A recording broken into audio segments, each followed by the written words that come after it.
Good morning, everyone. A warm welcome to each and every one of you joining us today. We are so glad to have you here for what promises to be a truly enriching session. We are joined by a highly respected academic and legal professional whose insights span the world of legal education, practice, and evolving regulatory frameworks, Assistant Professor Advocate Ranjeev Joseph. Before we begin, just a few housekeeping reminders. Please keep your microphones on mute during the session, your cameras on. You are encouraged to post your questions in the chat. We'll have a Q&A session towards the end. The session is being recorded and would be uploaded on YouTube in a few weeks. And a feedback form will be shared in the chat box towards the end of the meeting, based on which the certificates of participation would be shared.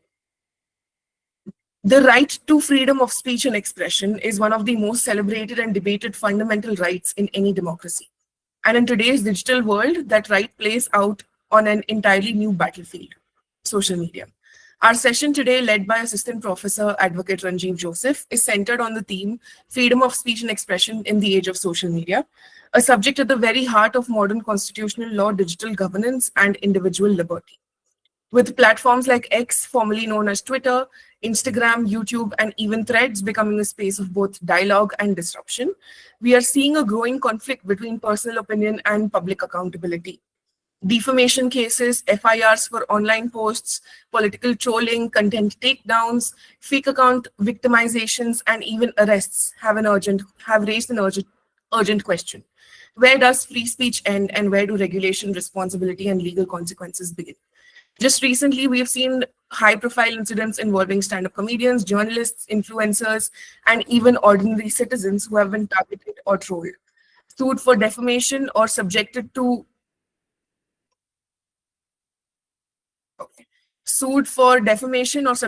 online harassment for simply voicing a viewpoint.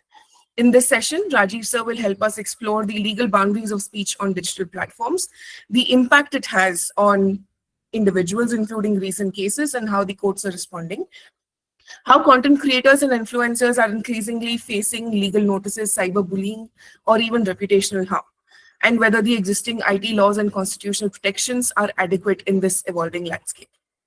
It has always been a thought-provoking and debatable question about the limit of freedom of speech and expression of these social media users. On one hand, it empowers voices, encourages grassroots activism, and democratizes expression. And on the other, it is spreading misinformation, enabling digital mob justice, and risking loss of nuances in public discourse. This topic lies at the crossroads of constitutional rights, platform liability, cyber law, and social responsibility. And today's session is bound to offer not just legal insight, but also moral and societal reflection. Now, let me take a moment to introduce our esteemed speaker. Assistant Professor Advocate Ranjeev Joseph is a distinguished legal academic and practicing advocate, known for seamlessly blending legal theory with real-world application. Sir holds a 5-year LLB from Vivekananda College of Law, Mumbai, a master's degree in competition law from Jindal Global Law School, and a PG diploma in IP laws from NLSIU, Bangalore. Over the years, he has worn many hats, from a full-time faculty at G.J. Advani Law College, Bandra, to a visiting professor at D.Y. Patil School of Law, Nerul, while also contributing to legal academia at Oriental College of Law, Sanpada. Currently, Sir is pursuing a PhD in competition law in digital markets and at NMIMS Kirit P. Mehta School of Law, with a research focus on freedom of speech and expression in the age of social media, a subject that couldn't be more relevant today.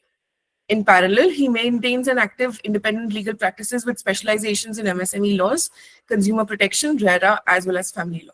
His expertise in legal drafting, pleadings, and conveyancing is widely acknowledged. Whether in the courtroom or classroom, Ranjeev sir is known for his strategic thinking, clarity in communication, and deep commitment to legal integrity and education. So let's get started. It is now my honor to invite Assistant Professor Advocate Ranjeev Joseph to take over the session. Sir, the stage is yours.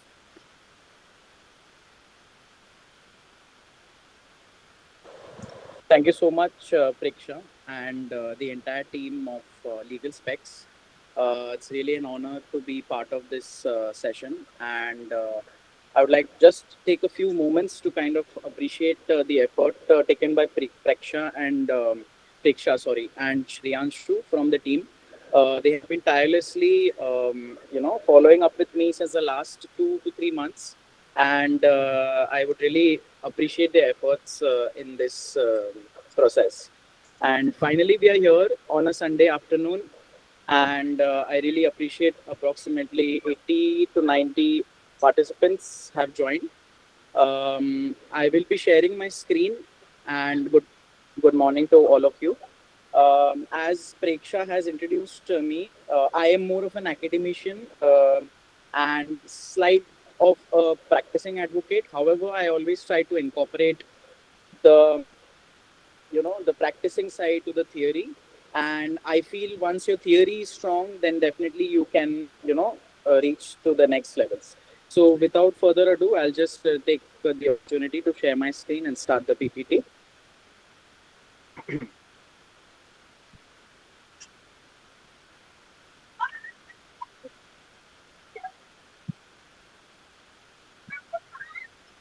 Is my screen visible? Yes, sir. Okay. Is it visible? Then we can start. Hello. Yes, sir, it is visible, so you may All start. right, great, great, great.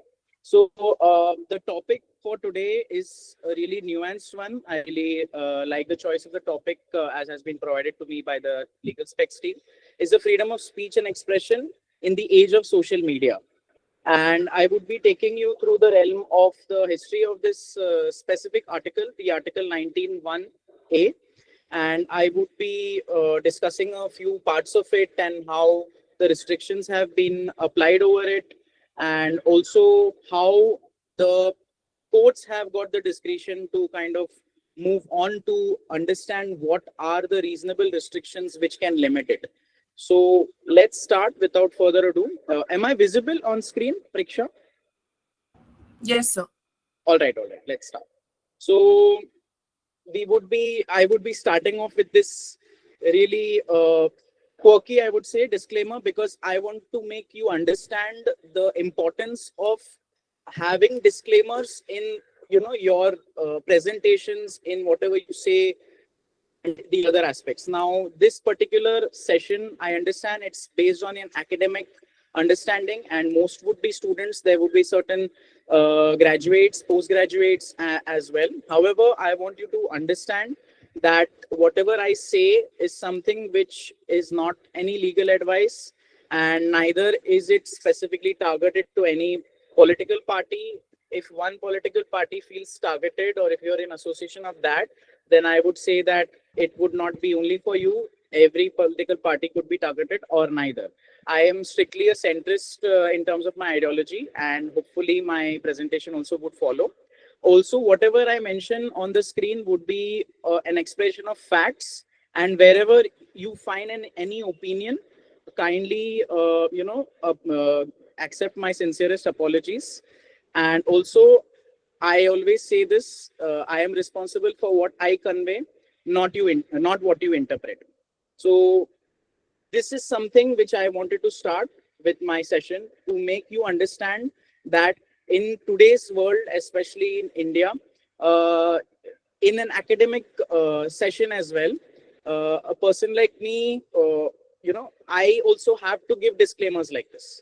So I want to give this kind of a context to you, to keep myself safe, to keep you guys safe, to keep legal specs safe, because as we already know, it's an open-ended session. The link is open to all, and it has been shared widely across LinkedIn, I've heard, as well as Instagram, and also on WhatsApp. So again, I know these aspects are not specifically towards any problems. However, I want you to understand the way I have given disclaimers. That's the way social media also would be having it, to kind of protect yourself in certain discourse as well. So let's start. Uh, Social media, as you know, has replaced almost the traditional print media. And the traditional print media had certain editors wherein they were in control of what was to be published and what would not be. Today, everyone is a publisher, because you're having independent platforms who have their own policies. You have Instagram, where certain clips of this might go. You have YouTube, where the entire recording would go. You have the X platform, formerly Twitter, and you have other such platforms like WhatsApp, wherein you don't need any editor, you don't need any printing press, you don't need any traditional media to have the person publishing their information and the other person consuming it. So this has become the new standard, and herein lies the, you can say, scope of Article 19(1)(a) in light of Article 19(2). So we will be having a correlation between the two. I will give you a context of one over the other and the other over the first, and we will understand all across approximately 8 reasonable restrictions, some originally from the constitution as framed by our founding fathers, and many of them added, so on and so forth, as the time has passed. So we will have a discussion at the end, and also definitely I've heard that there are a lot of participants who would have certain questions already in their mind, or they would be having questions throughout this session. So definitely I would be really looking forward to those. We would also keep the central theme with the landmark judgments, and we would be talking about platform liabilities under section 79 of intermediary rules, and also certain content moderation laws. However, we would be taking that at the end so that it would be fresh for your questions, which would be in context of the same. Let's start with the constitution. You guys might be aware of this process. I would not make this a history lesson, I would say. Just the points on your screen, we know that it was a difficult period of time because India, as you always know, has always been some place wherein there have been disputes, there have been issues, and not all of those disputes have been violent. And if they have been violent, they have started because of the oral discourse, because of the expressive discourse. So this is how important the founding fathers had to keep the first freedom among the 6 freedoms in Article 19 as flexible as possible so that Indians would not feel that they are compromised when they get finally the rights, when they finally get the freedom after 300 years of British rule. The founding fathers didn't want to disappoint all the Indians because very few Indians were the stakeholders in the drafting of this constitution. However, the founding fathers made sure that Indians never felt compromised. So they framed it as per the First Amendment of the American Constitution. However, they didn't keep it open-ended like that. They didn't keep it absolute with slight restrictions. They kept it along with Article 19(2). So herein lies K.M. Munshi's role. The focus was to make a durable constitution. As you know, our constitution has survived the test of time, and it's been many amendments. However, the basic structure has not been altered and cannot be altered also, as you know, after Keshav Bharti. Flexible in terms of amendabilities and also the judicial interpretation of what is reasonable restrictions as provided under 19(2), and resilient, right? So as we had just discussed, freedom of speech and expression as per Nehru and also Dr. Ambedkar, they didn't want to keep any restrictions because they wanted Indians to finally feel free to speak whatever they could, because Indians were always affected by these restrictions by the British government. Also, you're aware of IPC, which was framed, which was basically drafted by Lord Macaulay in 1860. These were extremely having those connotations of the British Empire. So the constitution didn't want to sound like the extension of the Indian Penal Code. So our founding fathers had this huge dilemma. However, as you know, they have adopted the best practices from these countries on your screen. It's very important to know about the background of these countries before we understand why these specific features have been borrowed from them. We would not go into all of them. I've just kept them on your screen because we have a lot of law students who I understand would find this information relevant. You can take a picture of this, or you could kind of note it down on in your books.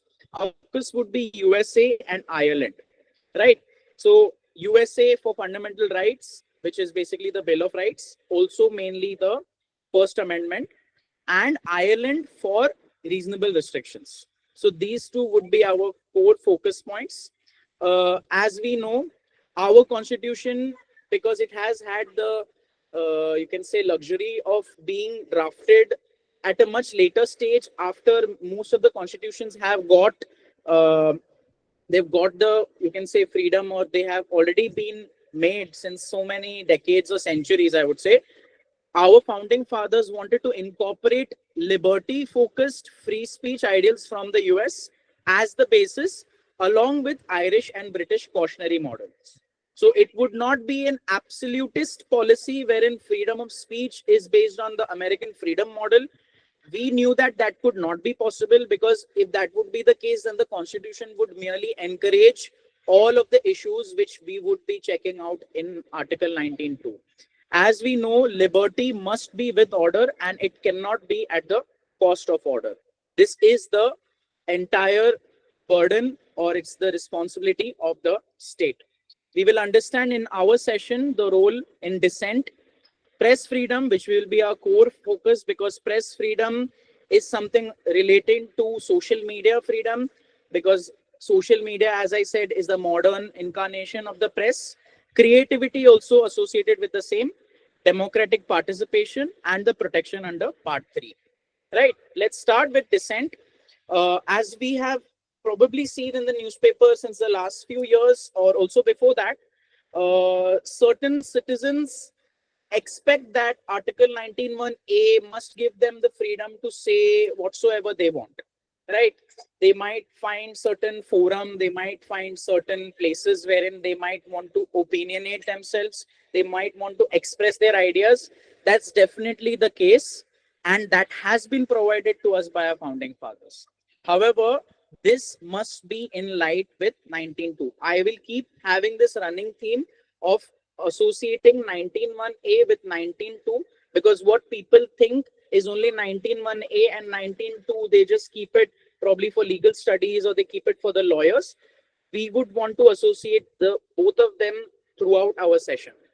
As we know in democracy, as we have already seen, without having this particular article in the constitution, it would be very difficult for us to understand the role of us to opinionate ourselves in any discussion.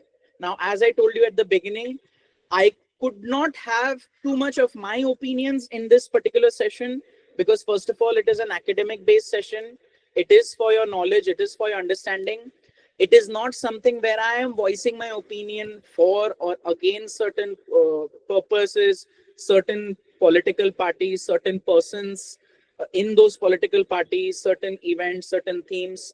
Definitely, this would not generally be the issue making idea in terms of this. However, in a democracy, making any content and consuming them is also relevant.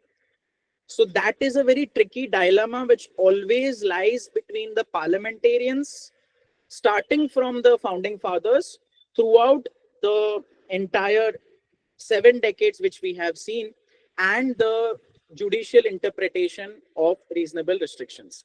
So without dissent, as you know, democracy turns into the voice of the majoritarianism, and if you have certain opinion which are not popular, as they say, unpopular opinion, you would be seen to be someone who could be against the masses, and this is something which 19.1a would want to keep, right? This ensures peaceful protests as is part of our democracy. Policy and political leadership, criticism, again understand the difference between criticism and basically browbeating or defaming. So in the defamation aspect, we would be covering what is the fine line between criticizing someone and defaming someone. We will take up certain examples. I would not want to go too much into certain very recent controversial issues, because I've not made slides on those, but definitely I will be speaking on them uh, throughout our session. As we have seen, Justice Dr. D.Y. Chandrachud, who has been one of the major proponents in recent times for 19.1a particularly. In most of his judgments, if you read, you will understand that he focuses on the importance of 19.1a and to ensure that it is kept free and not too much subjected by the uh, issues or the causes in the 19.2. He says that dissent is the safety valve of democracy. Democracy must be seen or expressed, if you may, through dissent, and this is after or during the judgment of the Bhima Koregaon case, which also had certain ramifications politically as well as communally. So this is something always seen.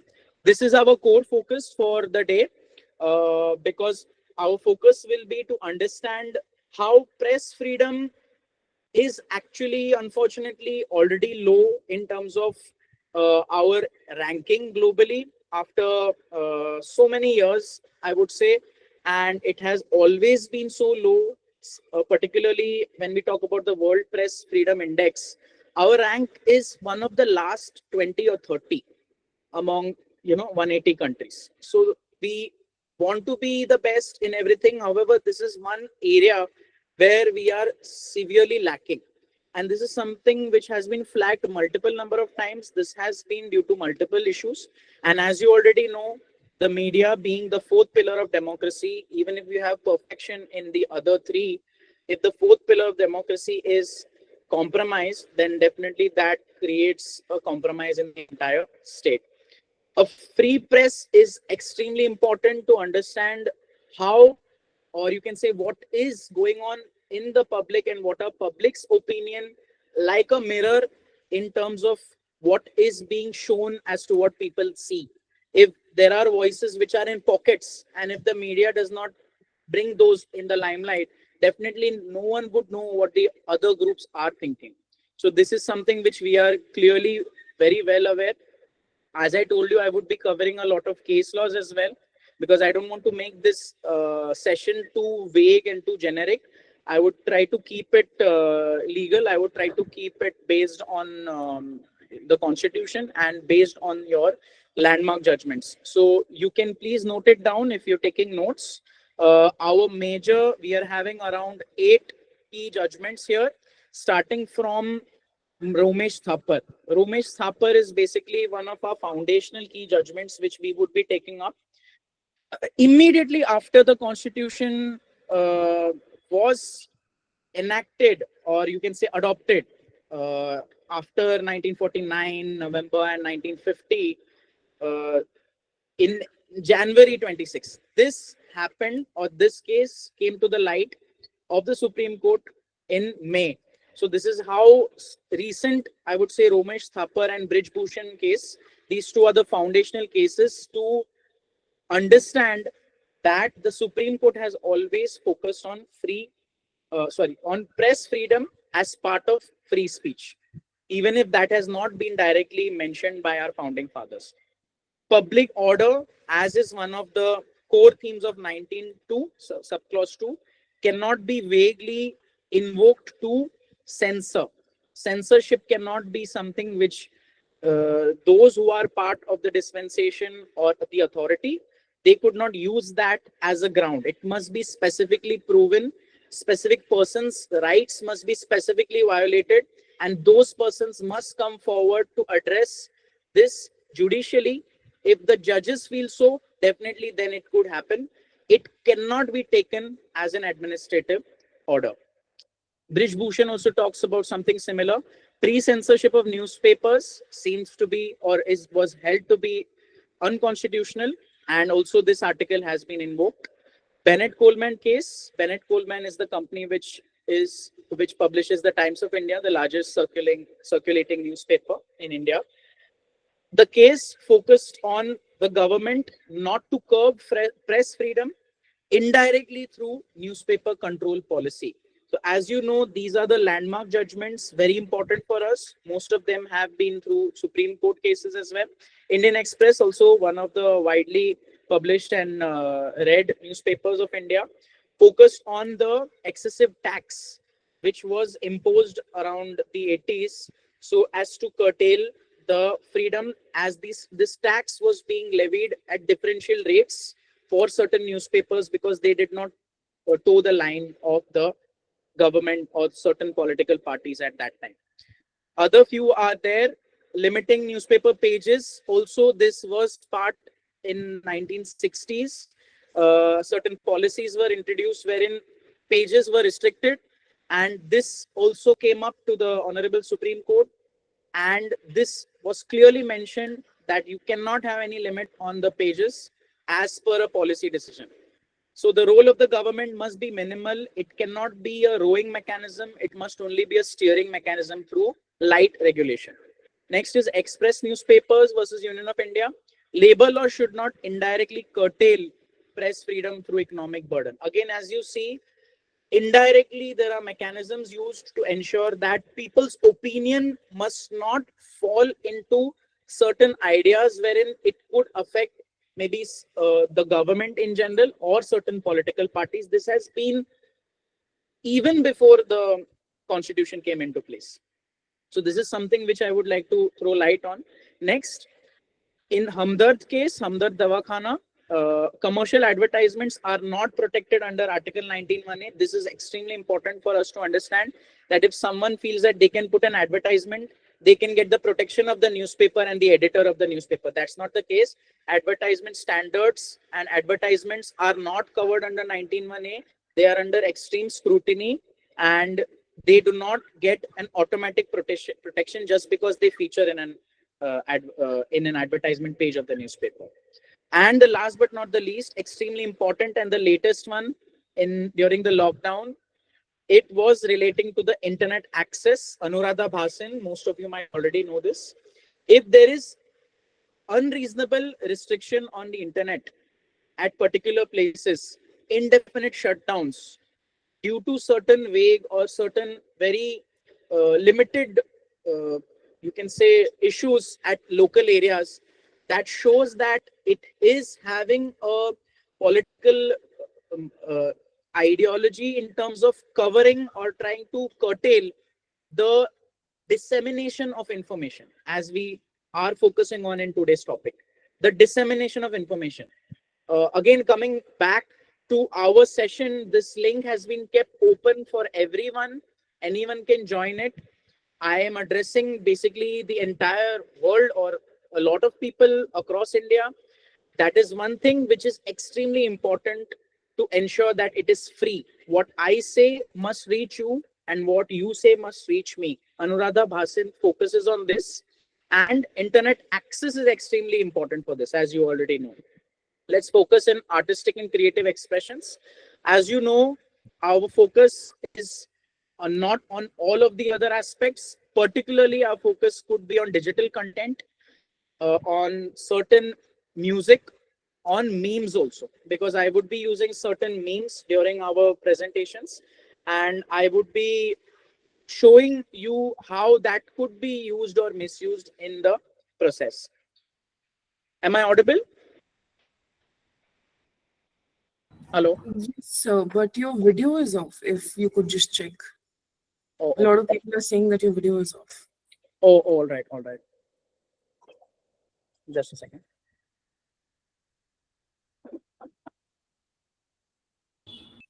Yes, sir, better now. Better? Okay. So sorry. Um, just let me know if there's any issue in the video or in the screen. You can feel free to interrupt me, Diksha. So the screen is fine. It is just that your video turns off when you start sharing the screen. Okay. How am I supposed to deal with this issue then? So you can maybe it was your internet glitch because it was working initially and then subsequently it turned off. Maybe it was just a glitch.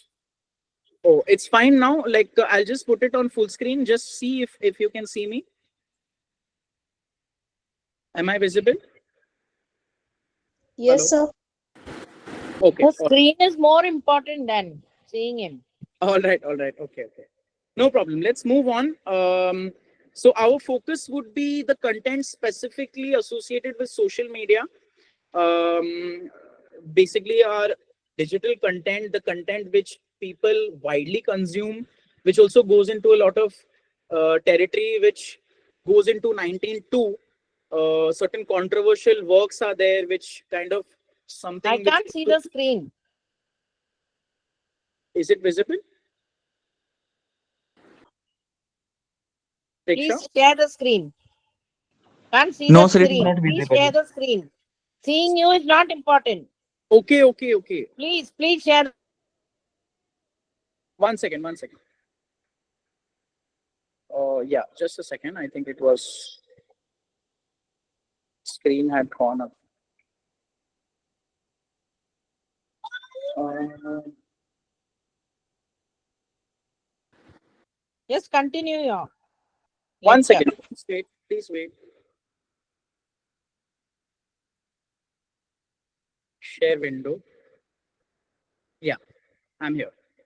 Is it now? Is it better? Hello. Yes, yes. Okay. Okay. Preksha, please help me out.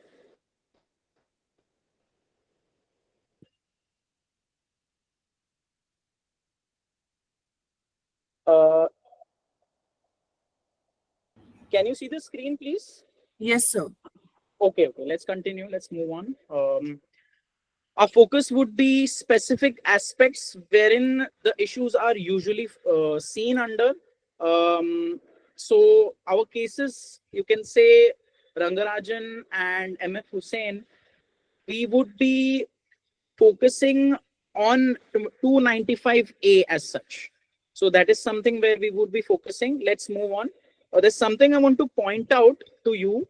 That is the eggshell skull rule.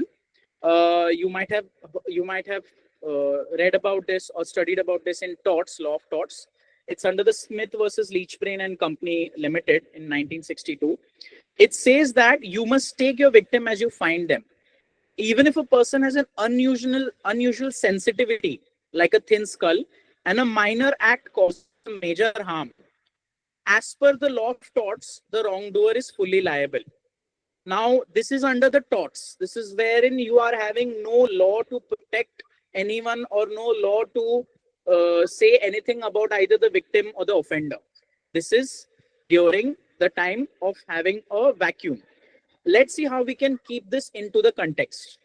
Free speech cannot be curtailed just because of the eggshell skull rule. If someone has an extremely thin skull, is extremely prone to being sensitive or offended, it cannot be a ground for that the offender to, or the person who is disseminating that information, to be someone who is the aggressor or the offender in that case, because it must be a standard which is judged on a larger platform. One or two people certain times feel that their fundamental rights are affected by certain other persons. However, that cannot be a limited standard. It must be a standard which is generally observed at a larger platform. So fragile feelings, now who decides whether it's fragile, whether it is not fragile? Again, it is the courts. That is how important the courts are, and that's the role of us to defend ourselves or to ensure that whatever we say has been, you can say, that has been taken into a light which is not coming under 19.2. As we know, the protection protects the speaker, not the fragility of the listener. This is similar if you remember my disclaimer too. What a person says, if that is affecting, or if a lot of people say certain things to certain fragile listeners, the constitution does not protect the listener, they protect the speaker, unless and until the threshold changes. Let's check out the principle. Some people, as we know, are more offended than the others. What's the implication? These particular people cannot be the representatives of everyone else. It must be seen in the threshold of a larger number of persons, and that must be seen by the courts as per their discretion. Law must protect expression, not emotional fragility. The focus must be on what is expressed rather than what is understood through an emotional fragile lens. Public discourse must be something which could be checked on a robust level. Hypersensitivity, that cannot be a restriction under 19.2. This is something very important for us to understand, because most of the cases which we have seen in recent times, and also why this topic has come out in India mostly, is because of hypersensitivity to certain words, certain expressive ideas, particularly of creative persons. And we can notice that this is not part of 19.2 specifically as an interpretation of the judges or the judiciary.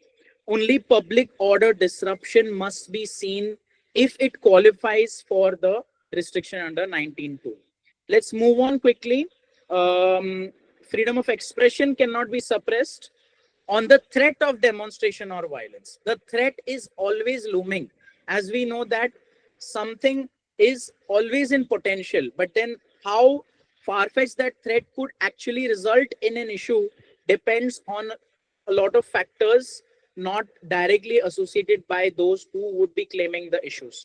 So anticipated danger should not be remote, conjunctural, or far-fetched. It must be immediate. This is relating to the proximity test again, which you might have studied in the law of torts. Shreya Singhal again, section 66A of IT Act, which was struck down. Specifically, it was noticed or it was marked that discussion, advocacy, and incitement, these are all different.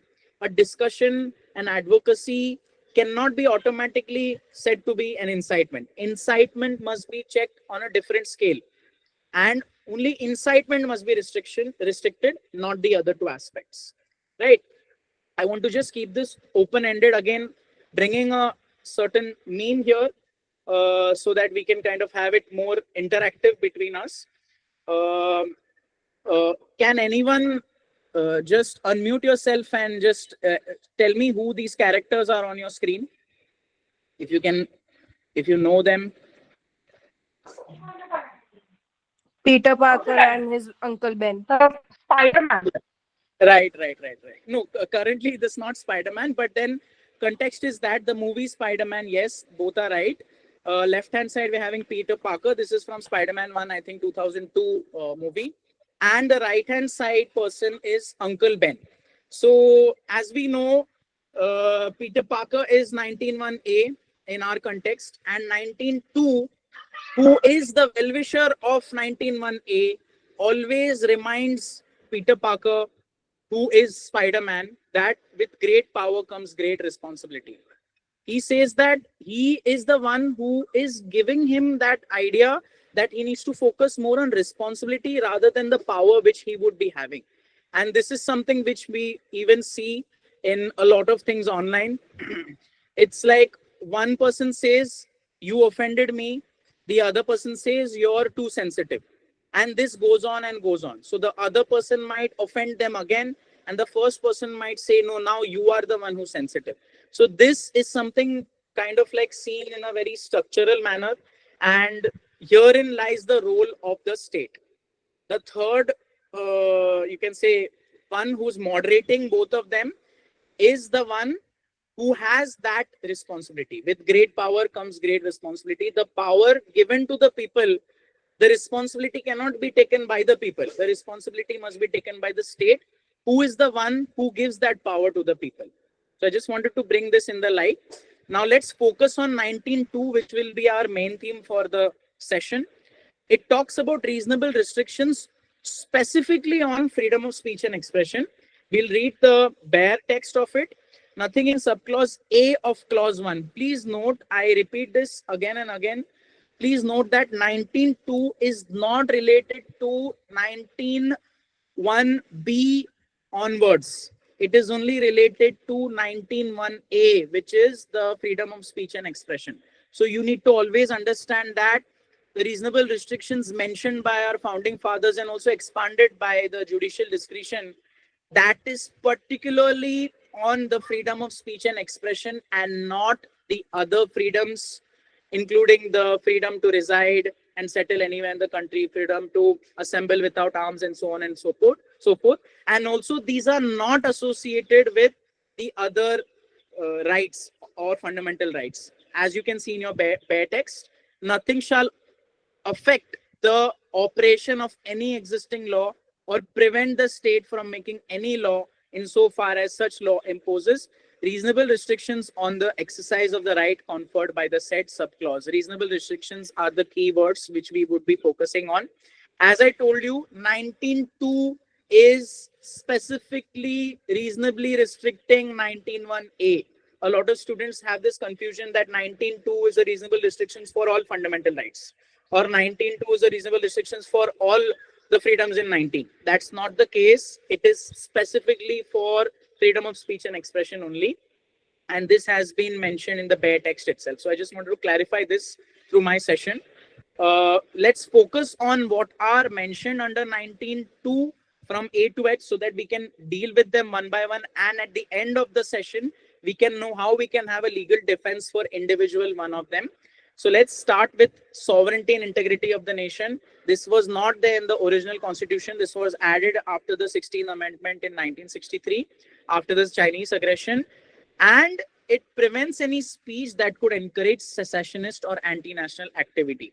Now, who decides whether it's secessionist or anti-national activity? The judges, the courts. So the judiciary has the, you can say, absolute power to decide. The constitutional courts, obviously, no lower courts are authorized. The constitutional courts are authorized to interpret as per the facts and circumstances whether the person who has been brought in front of the court has valid grounds to proceed with a case, or whether it should be dismissed off with or without costs. Second is similar to the first, security of the state. Again, this is related to any speech which may incite rebellion, war, or threats to national security. This is related to Section 124A of IPC. This is also associated with acts. These speeches, as we again, I want to bring it into your, you can say, kind of remind you, freedom of speech is not only speech, it is also having expression. So expression may or may not be through words. It could be through actions. It could be through certain bodily gestures. It could be through any portrayal of certain artwork. It could be through anything and everything. Wherever you are having an expressive way to communicate certain ideas, that is covered under this. So a lot of acts which may not be directly through speech also is covered through this. So please note that. Third one, friendly relations with foreign states. This is not really relevant for us in our discussion, but this is very important because Article 51 specifically focuses on this of the Constitution. Public order.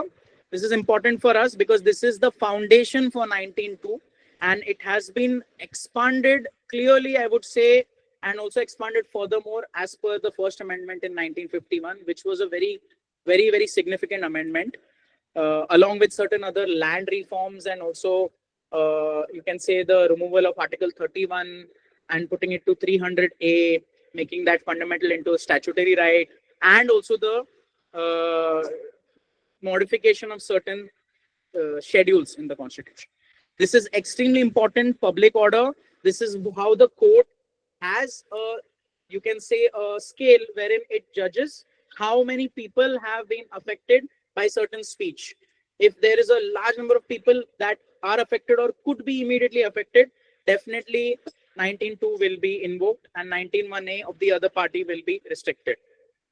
This could be for riots. As you know, 295A covers that, and even certain other aspects where, you know, communal tensions are always the theme of our country since hundreds of years. So that is one thing which the courts are very serious specifically to focus on rather than any other 19.2 or 19.1A case. So decency, morality, as we had seen in the MF Hussain case, a lot of sexually explicit content has been disseminated on Instagram and a lot of other few platforms. The, you can say, you know, the, you can say, snacking type of a content wherein people want to feel that thrill every few seconds and get new content. So that is something which we have seen on Instagram. Instagram has now enabled certain AI mechanisms where they observe certain body parts and they automatically take that content down. So these are something which has been added to the platform itself. We will see that in our later slides. Contempt of court, again, very important for ensuring that there could be criticism of the judges or their statements, but not any speech which results in the contempt or the lowering of the dignity of the judiciary. Defamation, very important, would be Subramanian Swamy case. We would be seeing it later on in our slides, wherein 19.1A would be associated with Article 21, wherein you're having your right to have a personality, right to have dignity, and your reputation is much more important than anything else. We will see that in our later slides. Incitement to an offense, extremely important. Provocation and hate speech. This is also something which is used a lot by the police authorities, by the, you can say, government, state governments particularly. As you know, law and order is a subject of state. So state governments are particularly the ones who would be, utilizing this after for filing cases. We'll just have a quick overview and understand how the courts would want to check and what is their level or ways in which they use to understand the thresholds of understanding whether certain aspect is reasonable or not. Reasonability, as you know, has not been defined anywhere. If someone says, what do you mean by reasonable restrictions? Restrictions sound to be easy to understand, but what do you mean by reasonable? Something which is reasonable to you may be not reasonable to me, and vice versa. So you're having certain tests. It's important for us to go into the mind of the judges as well, so that we know what case could stand against us, what case could fall against us whenever we are representing ourselves or any client in the court.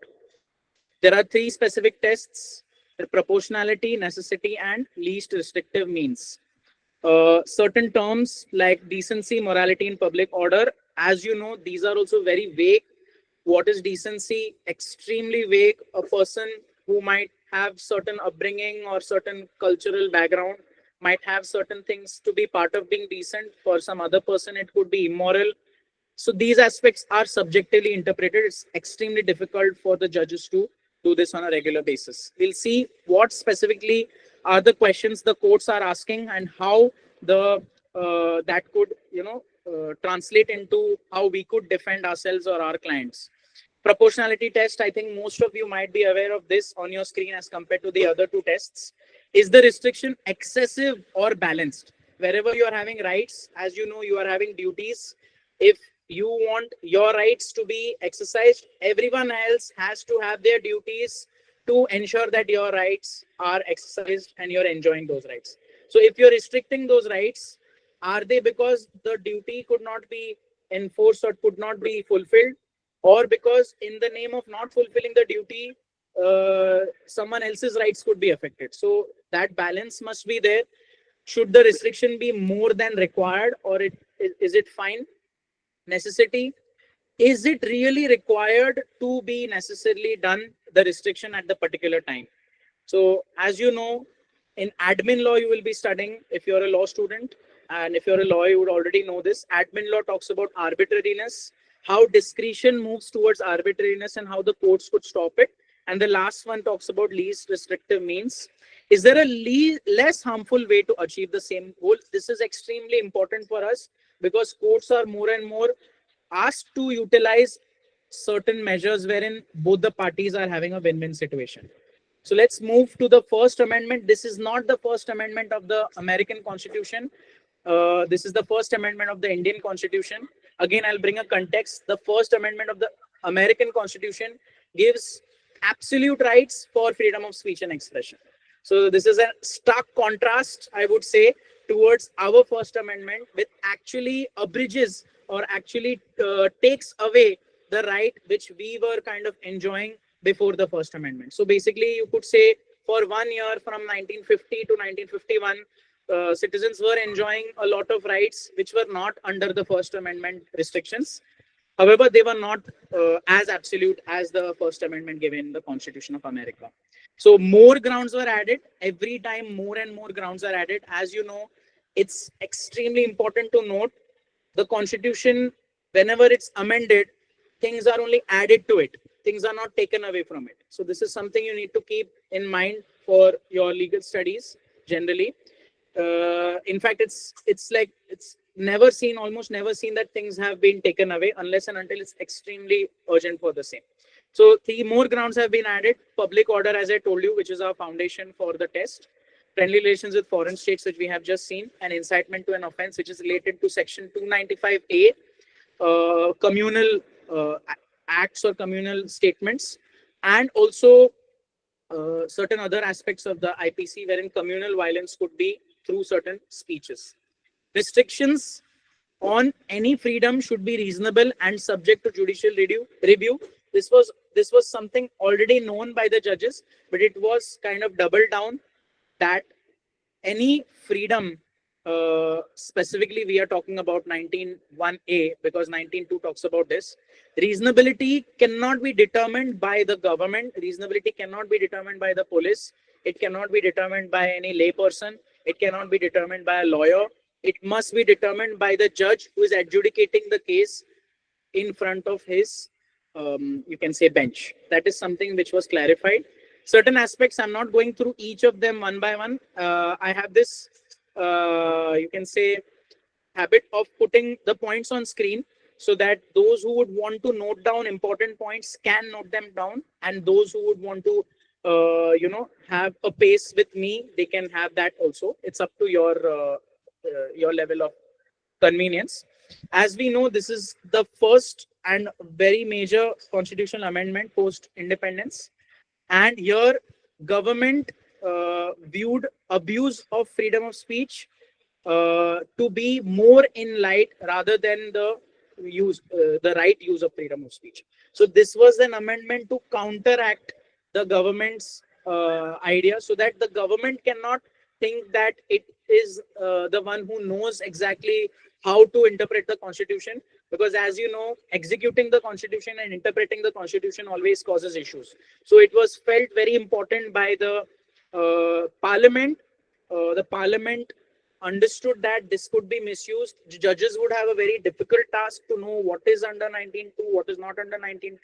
So they kind of clearly mentioned all of the aspects which they could add. Press criticism also was increasing at that time. A lot of aspects, a lot of issues were being seen. As you know, India had got freedom and India had the constitution, which was widely appreciated globally, but our on ground realities were really bad. So it was difficult for a lot of these issues to kind of come up. The press were extremely against the government at an extreme level, wherein the government felt that they have to do something to restrict the press rights. So censorship was added, and courts clearly ruled that press censorship cannot be taken up. They have to be struck down as unconstitutional. I think we have already discussed Romesh Thapar and Brij Bhushan case. And it was clearly mentioned that 19(1)(a) is having not an absolute, it is not absolutist in its perspective, but it is more important rather than 19.2. So 19(1)(a) has to be the focus, then 19.2, rather than the government who would want to keep 19.2 before 19.1, right? We'll just go through the points on your screen so that we can focus on something more important than this. Government argued that unrestricted speech threatened public order. Public order was something which was really in shambles right after the independence period through a lot of, I would say, years. So this was something the government really felt that they would have to restrict people speak, so that it's not only individual people restricted, it is that most people then have a, you can say, shutdown of their thoughts, so that they would not even think something which could get them in trouble. So this is something which the courts noticed right from the start of the constitution. And the justification given by the government was that foreign democracies also permitted reasonable regulation of speech, because there was a confusion as to 19(1)(a) being similar sounding to the First Amendment of the American Constitution, but then 19.2 having all of these restrictions. So what is supposed to be checked? So this kind of conundrum was kind of put to a rest by the parliament itself in its First Amendment, because it felt that this was the first few things which need to be given a clarification after the constitution was brought into action. So this was something which introduced proper reasonable restrictions. Not that it was not there initially, it brought a limelight into the focus on reasonable restrictions, which were kind of just mentioned by the founding fathers. It focused more upon this and understood how that needs to be clearly mentioned. It cannot be arbitrary, it cannot be very subjectively decided as to what is reasonable and what is not, right? These aspects were added. Balancing of the responsibilities. Opposition leaders and scholars criticized the move because they felt that 19.2 is given more weightage, so 19(1)(a) is not having any value. It is just a namesake, right? And they felt that this is being done just to reshape their thoughts and the speech framework. And this was basically, you can say, the foundation of our any censorship which you can see today. The First Amendment was the foundation of that. Let's focus on 124A. 124A is sedition. As you know, two of our greatest freedom fighters, Gandhiji and Tilak, they were arrested majority number of times under 124A. And this is the section which was framed, and the Bear Act till today, like obviously not till today because the BNS is in place, till the time it was in place, 2022, 2023, it was a bare text which was, anyone could read that it was for the British administration. So here again, 1962, Kedarnath Singh had certain tests wherein the constitutionality could be checked, but the scope of its application would only be limited to incitement to violence or public disorder and not criticism. As I told you, there's a clear distinction between criticism and the mens rea based idea that public disorder could be the final consequence of what I say. So that is something wherein there could be a mental element, because everyone usually knows whatever they say has some ramifications, especially when a large group of persons are involved. So this was something as per the Kedarnath case. My focus will be on Subramanian Swamy case. As you know, Subramanian Swamy, he's a BJP MP from Rajya Sabha, and he and his legal team, he's a lawyer among other things. He challenged sections 499 and 500 of IPC, which are the defamation sections, which were the defamation sections, defamation and the punishment, saying that criminal defamation is violative of 191A because you're creating a hanging of the sword on the neck of anyone who wants to say anything and everything. So they said that defamation must have only civil consequences. They said that if I want to say something, let me say it freely, otherwise I could be arrested anytime. So that was something which they clearly mentioned. They said that if I always have a fear of arrest, I will not be able to voice my opinion freely. However, the judges clearly mentioned, I think it was Justice Kant, who had clearly mentioned that exception 1 covers truth as a valid ground for defense. So if anyone is voicing their opinion, and if that is true, that is already covered under exception 1 of 499, and they don't need to worry about any consequences if they are saying something which they feel is not defamatory, and they can kind of justify it with the truth. Here, 19.2 did not include defamation before this case. However, and this was one of the points noted by Subramanian Swamy and his legal team, but after this case, the justices said that, Acha, you say that this is not part of the reasonable restrictions. Don't worry. We will dismiss your case and we will add it to the list of 19.2. So this is something I would want to bring to your light, that Article 21, the right to have a reputation, was mentioned to be extremely important and more important than any other right. As you know, Article 21 is most important when it comes to the hierarchy of the fundamental rights as well, and all the rights in the country. So the right to have a reputation, whether it is a not that great reputation, whether it's a very popular person, that person's right is sacrosanct, and no other right.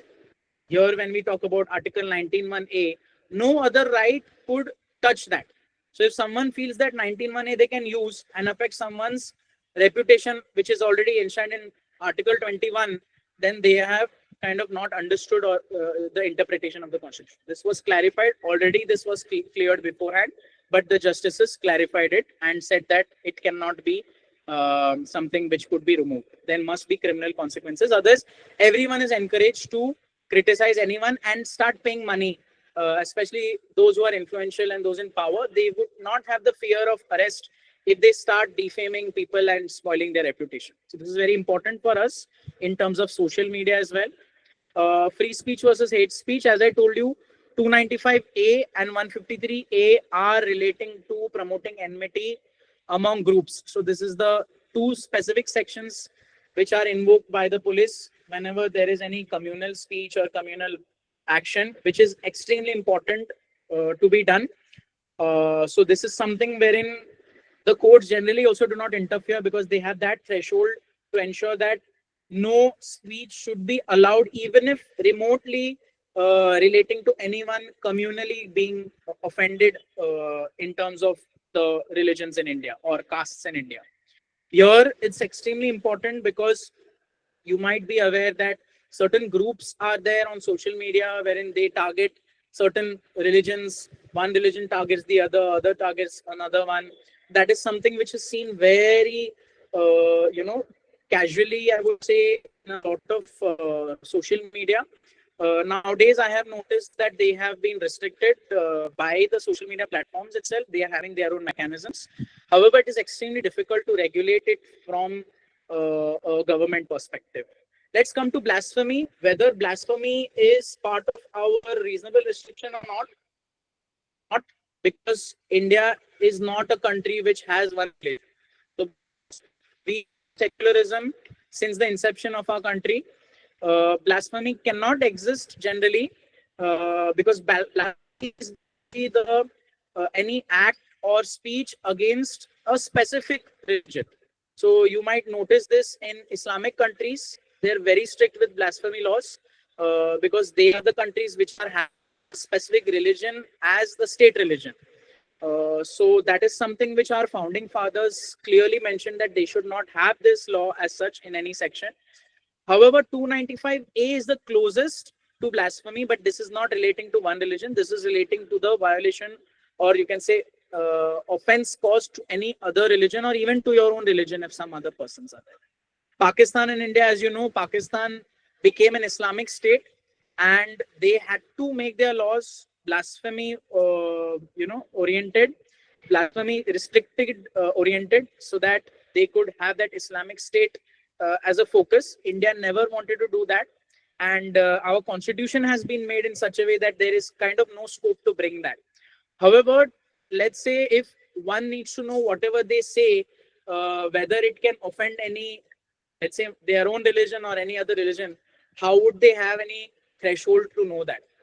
Like if I like if this you might know in a specific stand-up comedians or certain persons who make certain speeches. Certain times there are jokes on specific aspects of certain religions. So at that time, whether that should even be made or no joke should be made on anything remotely associated to religion.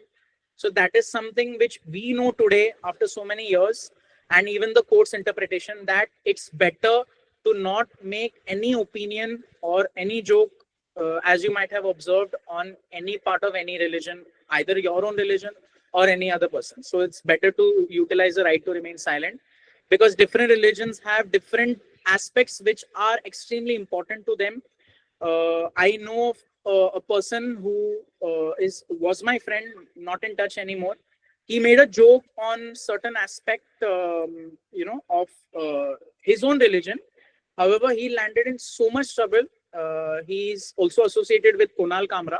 I can't take his name on this platform, but that person, he was in so much trouble. Today also, he is almost underground, and he wanted to start his comedy career, but then somehow it couldn't reach that lengths because of this controversy.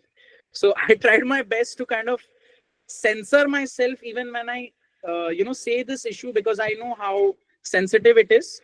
um, right, moving on to our focus, the platform liability. Our focus for social media is that social media gives us a platform. It gives us certain you can say free options to uh, submit anything what we feel is on our mind, as long as it is not against the community guidelines, as long as it is not offending anyone, as long as it is not immoral or indecent, as long as it is not under anything under 19.2. But nobody really reads 19.2, so this is something which we have kind of known. However, what protects the intermediary itself? We are calling these social media platforms as intermediaries. So intermediary rules were basically started, or basically they were not started, they were basically framed by the government. Always remember, rules are framed by the government and acts are framed by the parliament. So intermediary rules 2021 framed by the government, central government obviously, they talked about safe harbor under section 79. So it's extremely important to note the liability of the social media platform whenever any particular person posts anything which goes viral or becomes extremely communal or becomes controversial. Like, for example, if you see on YouTube, the liability of YouTube, wherein they would utilize safe harbor for certain videos, for example, Samay Raina, you can say India Got Latent or anything else, Kunal Kamra's episode, which was controversial. YouTube did not flag them down. I'm not aware whether Kunal Kamra's video is still there or it has been taken down. But YouTube has a proper mechanism where they have understood how they could cover under the safe harbor, because their role is just to keep a platform following the community guidelines and ensuring that nothing which is reasonably restricted as per the freedom of speech and expression reaches the people to consume. Because if that is the case, then definitely they are liable. Due diligence and grievous redressal has been mentioned clearly, and creators and free speech, how much of the content they could make at a level is dependent on these issues. You might have heard about copy strikes. Recently, there was this controversy which was flagged by Mohak Mangal, who has this channel called Soch. So he mentioned that there had been certain copy strikes by certain, you know, media houses, which they say is associated with this government. So that is something wherein they felt it's unreasonable, wherein after 3 strikes, the channel gets taken down. Whether anyone could, who has a claim without being, without making the other party heard, whether that party's, entire years of struggle to create content that can be just vanished overnight. So that is something which is very relevant for our discussion. As I told you, 79 is a section of IT Act 2000. However, it has been used, I would say the entire intermediary rules 2021 is based on section 79 of IT Act, yes, 2000. So this is an extremely important section for us in our sessions today.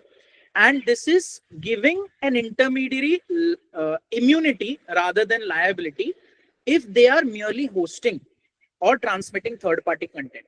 Now, as you know, these content platforms, they have the tendency to viralize certain content.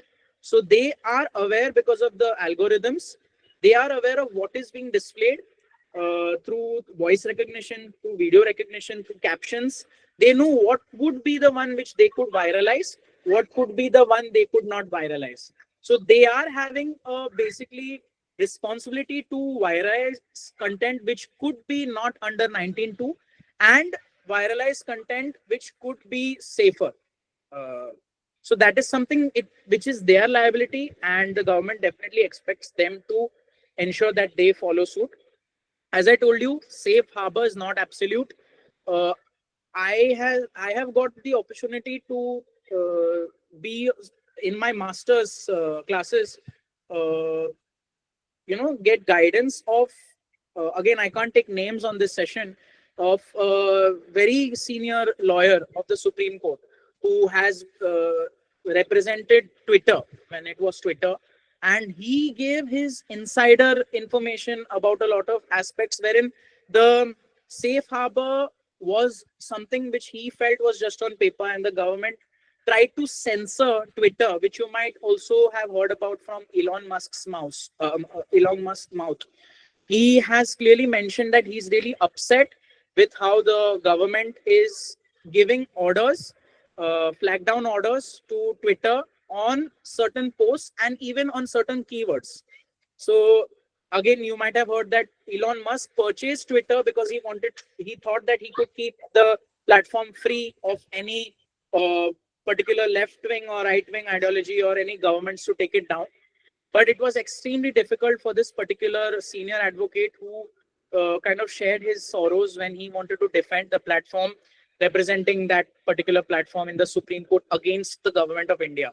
So that is something wherein we know that it is not absolute. It is subjected to all of the restrictions under 19.2 and more restrictions if interpreted by the judges. Due diligence rules are also associated with IT rules made by the government. Content takedowns, as I told you, these are specific orders, individual orders coming by mail, these come by mail, these come by letter, and these are just one-liner orders. In that, specific content is mentioned, and it has been mentioned that you are instructed to immediately take it down or face action under due diligence rules 2021 or section 79 of IT Act 2000.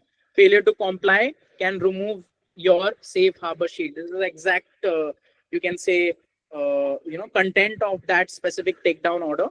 And this is something which a lot of social media platforms are now in a jiffy. You can say they are now troubled whether should they take everything down to feel extremely safe, or should they take down certain things and keep certain other things. So they are basically working with the government and understanding what should not be politically, something which could affect the democratic ideas in India. So that is one thing extremely difficult for them. There's a lot of pressure over them because the government can simply ban them overnight. So that is something which we need to understand. Supreme Court, as I told you, struck down 66A because it was extremely vague. It focused on any content which could incite any violence. Now, let's say you post any reel or any content.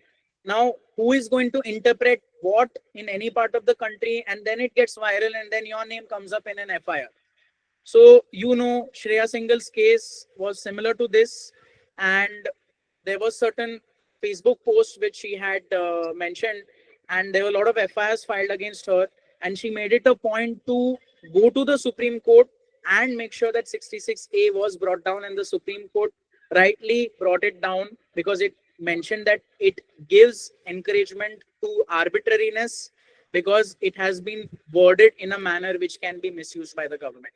Here, the intermediaries are expected to act only on court orders, as I told you, not arbitrary takedowns. That is why we are having senior Supreme Court advocates who are fighting tirelessly to ensure that the freedom of speech in this light has been maintained, because they get hundreds, if not thousands, of takedown orders on a daily basis. And they're having a huge team to deal with specific ones, and many of them they immediately take down, but a lot of them they feel they need to keep them online and live so that they can ensure that the democratic setup is in place. So here you understand the pressure of the government. Again, I'm not making open-ended statements, I'm making very responsible statements, and this is something which is not associated with a specific political party. It is something which is done through the mechanism of the safe harbor principle. So this is a very huge issue of all of the intermediaries, and they are kind of working on it on a daily basis. Let's move on. I think someone's mic is on. Right. Let's move on. As I told you, platforms do not have permission, you can say not permission, they do not have licenses by the government. Anyone can start any platform online, any app. So it was not like the press wherein the license Raj system was there and is kind of still there. So moderation is difficult. However, if you moderate more, you end up in self-censoring. If you moderate less, you end up encouraging things which would violate anyone else's freedom of speech or any other rights. So arbitrary censorship must be in constitutional limits. As I told you, extremely important for us, algorithmic censorship. You might have heard about certain OTT platform contents or certain contents wherein the AI automatically uh, captures whatever is on the image. Let's say there's some blood content, there's some gross content, there's certain body parts. The AI captures it within seconds or milliseconds, and many a time, even today, certain posts cannot be posted, and if they are posted, they get auto taken down, and they get an email. The content creator gets an email that this has been flagged, kindly review it. If you feel that we have made a mistake, kindly contact us. So this is very important, because if this is not done, then it really ends up in something which affects everyone else's rights. Shadow banning is something very, very subtly done, wherein, let's say there's some lawful speech the content moderation shadow bans it because they don't show that specific content more often, because then the platform feels that tomorrow this might lead to a case against them. This is a very sad state of affairs because certain content will never reach you, even if it is made extremely well, and even if you want to watch it, it is not you who decides what content comes to you. It is the algorithm which decides. So this is extremely decision taken by these platforms, keeping their interests in mind, very important in this context. And here we need to understand, a lot of times when the channel or page is taken down, a lot of times it's, you don't have any recourse. You cannot go to court and say, kindly bring my channel back, I have court order, I had 100 videos or 100 reels, now I want it back, it's already deleted, you know because the government will say, sorry, we don't know what this platform is doing, we have instructed it to always focus on whatever it says, but then now how can we give the order to bring that content back? So these are all private regulators. Whatever they do is under their own discretion. It's very important for us to understand that whenever we are talking about this issue. Deepfake is a topic very important for us. It's very difficult nowadays, and every single day it's getting more and more difficult for spotting between deepfakes and real content online. You might have seen Obama, Donald Trump, and most of these American politicians. Their deepfakes have been made viral, and many a time they had to make statements, or their office had to make statements that certain comments were not made by them. So especially the older generations, it's extremely difficult for them to know the difference between deepfake and real information. And that was the case a few years back. Today, even youngsters who are extremely good at identifying certain lines or shadows, even it's difficult for them to make a shadow line and know whether any content is made by AI or it is real. So that blurred lines always apply here. So it's getting more and more important to know what is real and what is not, because if someone creates such information or content which is violating your rights, you don't know how to take recourse, because there's no one who you can name in your complaint when you approach the courts. As Excuse you me. already know, takedown orders, as I told you, they are happening without court orders. As I told you, government has the rights, or the government has the power, I would say, not rights, under the 2021 IT rules. This is something extremely flagged because Shreya Singhal judgment has mentioned Excuse much me, sir. before. In yes, So your PPT is not visible. Could you please reshare? okay, okay. Right. Yeah. Uh, Now, is it visible?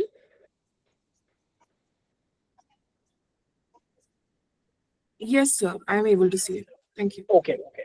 Let's quickly move to the other aspects.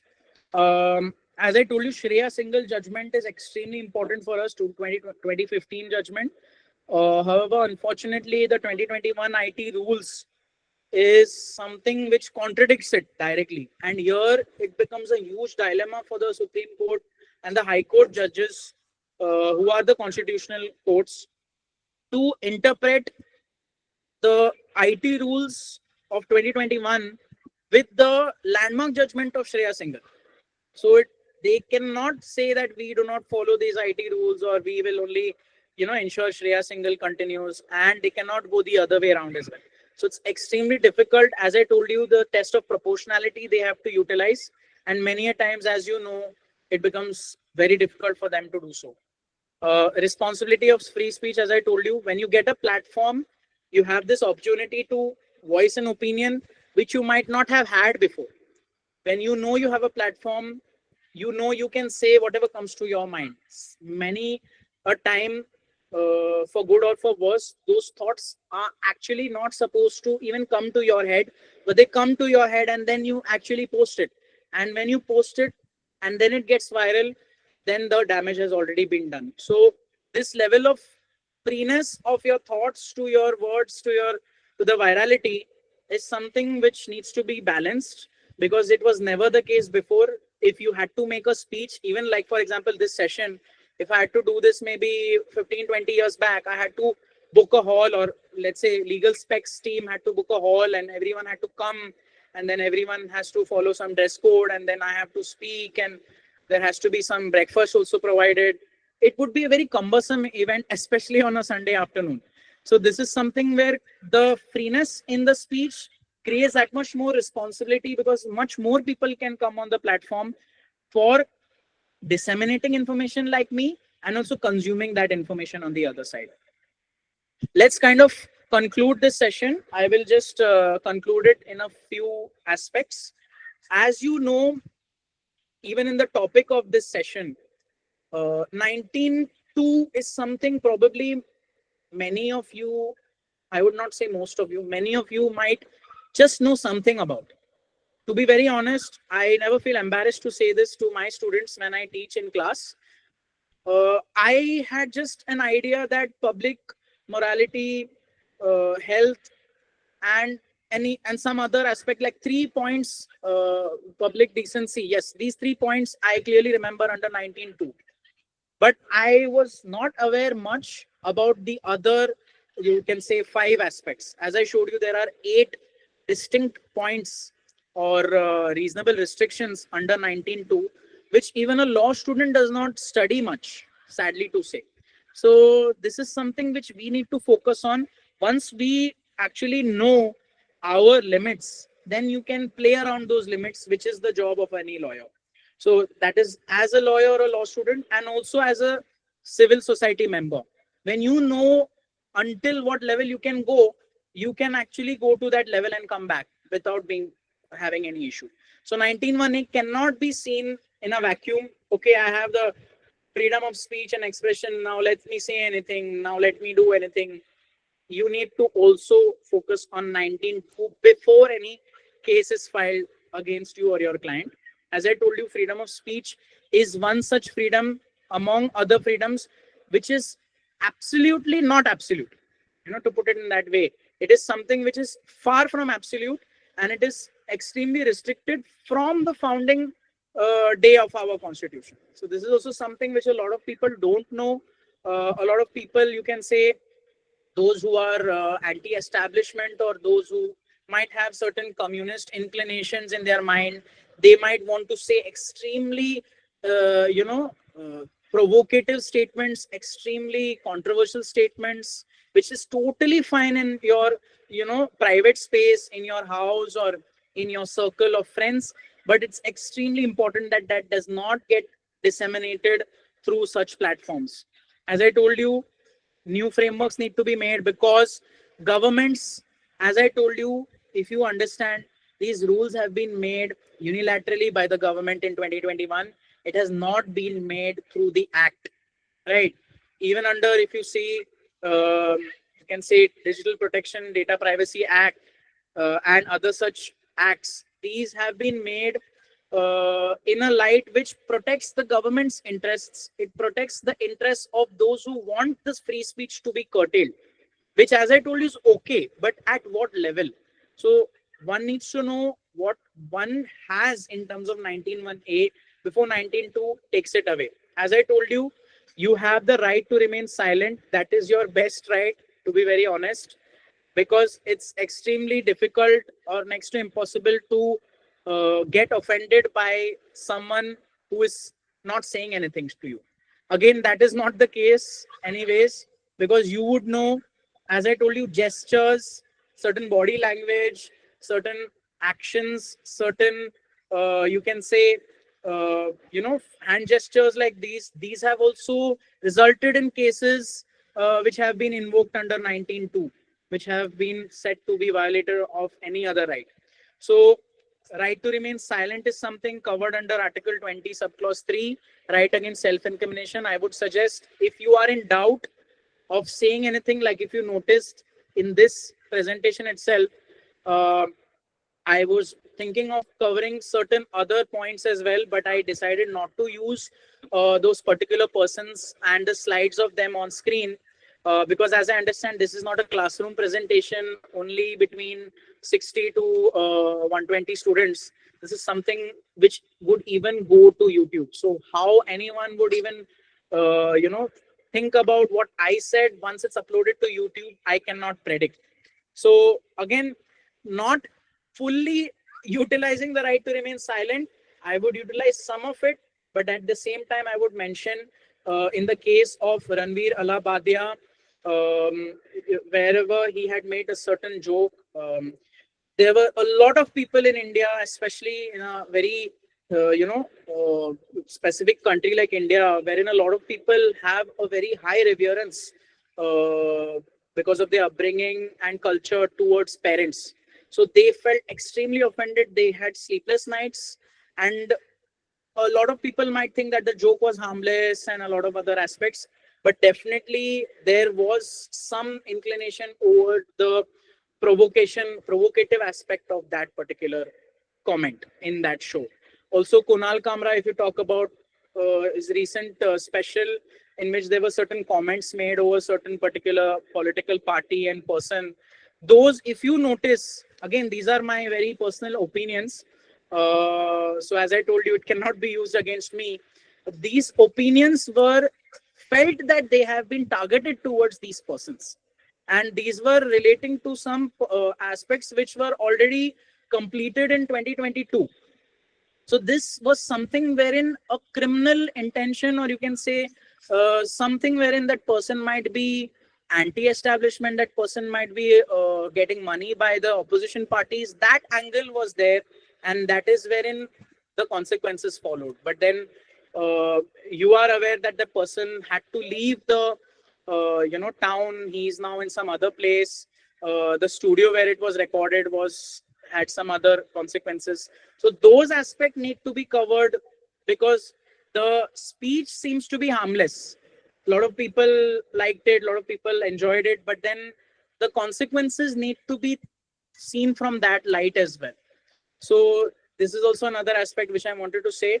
Also, when I speak, as I told you, because I'm an academician and this is kind of like a lecture only, I am having the liberty under Section 52 of Copyright Act, wherein whatever I say on my presentation or whenever I take a lecture, it's covered under the protection of something wherein I can use my opinion in an academic way, which is not something which could be subjected to any infringement. So this copyright infringement, you can say fair dealing. Fair dealing comes under Section 52 copyright. So that covers copyright infringement. Again, we are not talking about that, but also that gives protection to academicians to ensure that whatever we say in our presentation is covered, and it cannot be used against us, or it cannot be taken out of context and used against us. So if you notice, I also gave you very live examples from the start of this session as to how you can keep yourself protected through disclaimers, through certain justifications while you're speaking something, and also you can use certain rights like this. I'll conclude in a few minutes with this, and we can open up the floor for sessions, so for the question answers with the permission of the organizers. So let's focus on the legal defense of the specific clause and ground. Let's say you have mentioned something and then there's a case against you on these particular grounds. What all you could say or what all you could use as a legal strategy to defend yourself in court. So if it's relating to security of the state, you can say that any speech which you have said, it lacks a clear and immediate threat to the state integrity, because security is relating to integrity and sovereignty.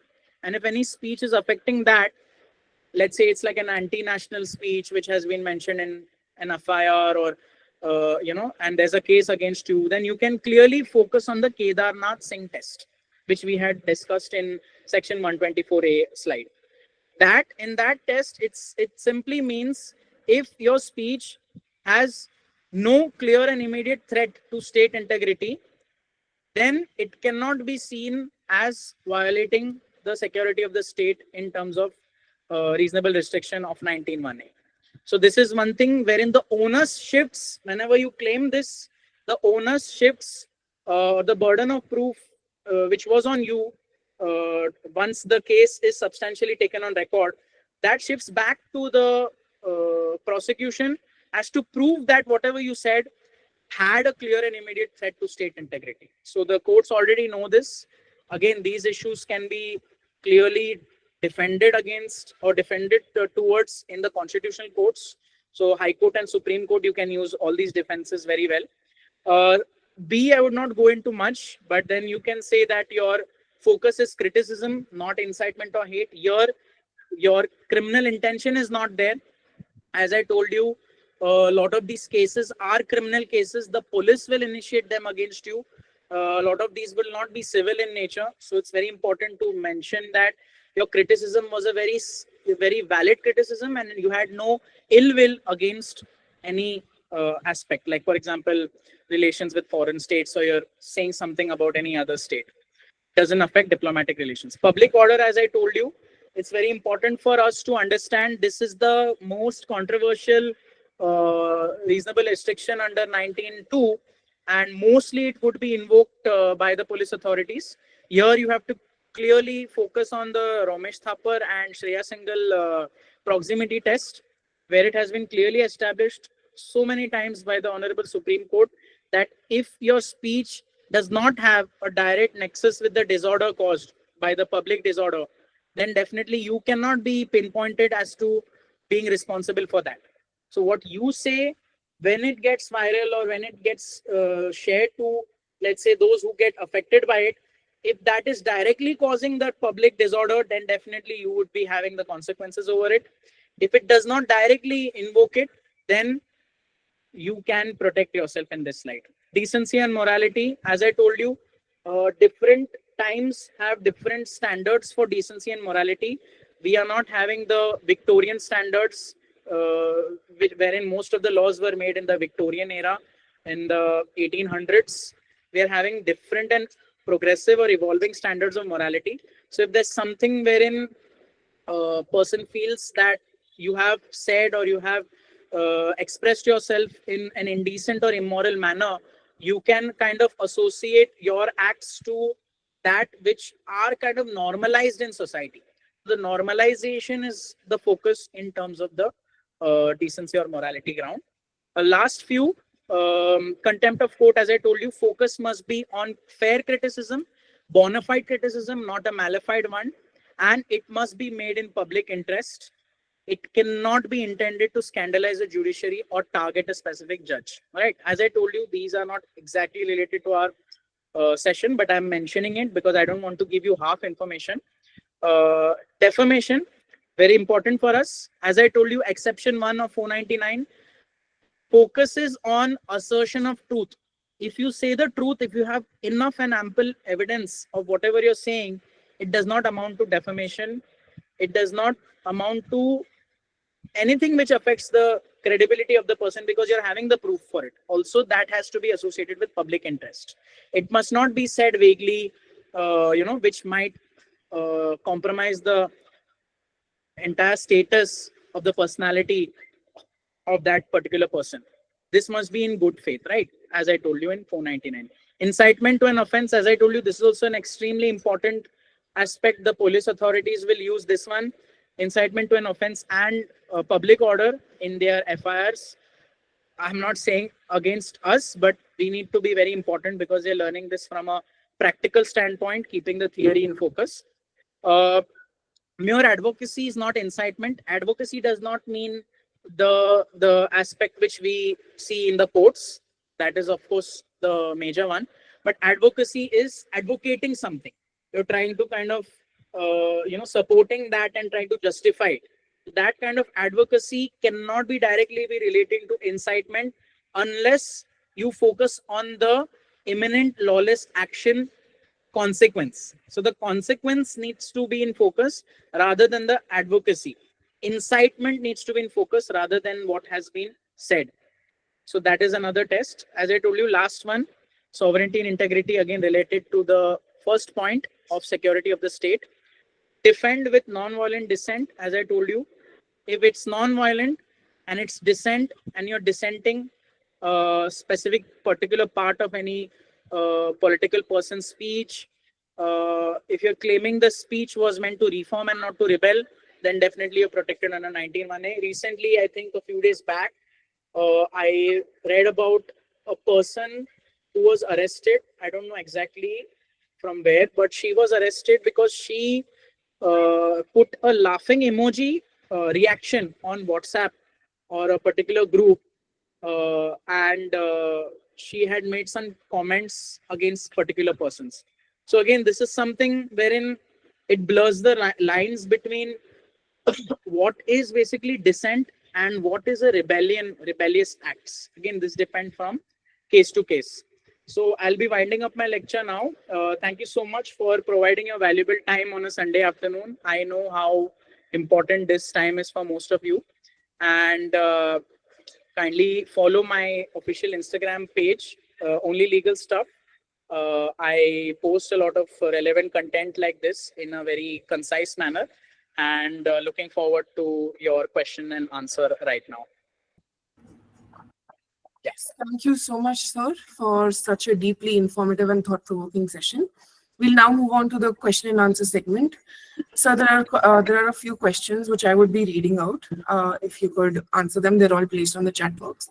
The first question is using disclaimer a loophole? Okay, so a disclaimer is something which does not exonerate the consequences over the person making any statement, or let's say showing a movie or any content. It does not say that, okay, I've given you this disclaimer, now nobody can file any case against me. That's not the case. That's not the purpose of the disclaimer. However, it clarifies your intention when you portray or express certain aspects after that disclaimer. So let's say it's a movie. Certain aspects could be controversial, which could be predicted by the producer or the director. So that disclaimer must contain all of those aspects which may legally go against them when any case would be filed against them.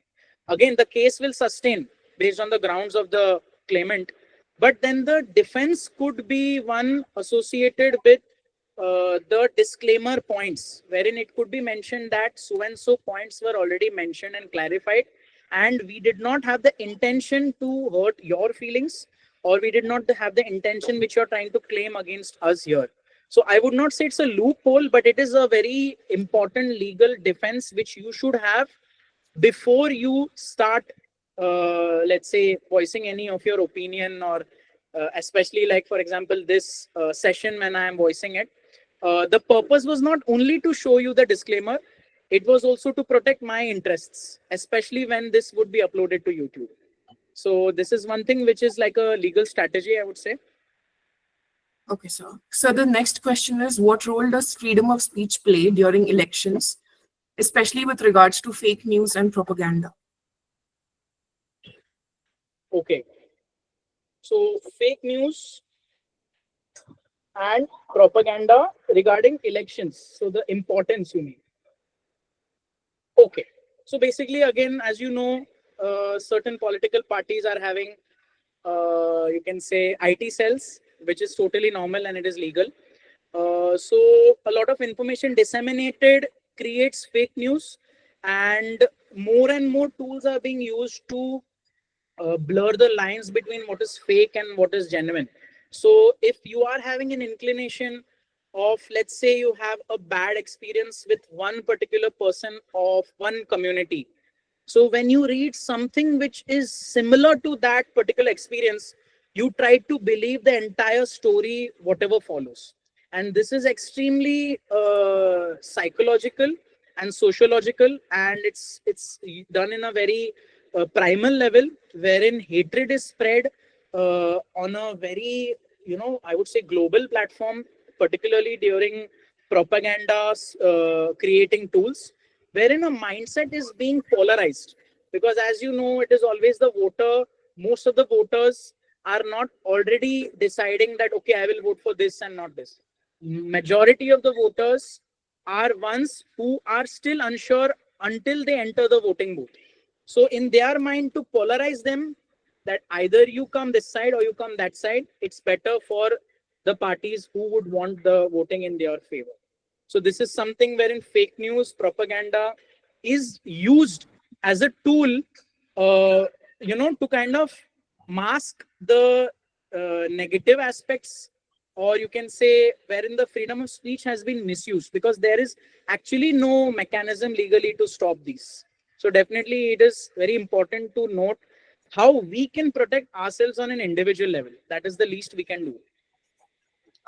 Sir, there are a few people who've raised their hands. Aditya, you may ask your question to sir directly. Good afternoon, sir. Am I audible? Good afternoon, you're audible. Yeah. Hi, Aditya. Hi, sir. Sir, I have one doubt regarding obscenity clause in restrictions.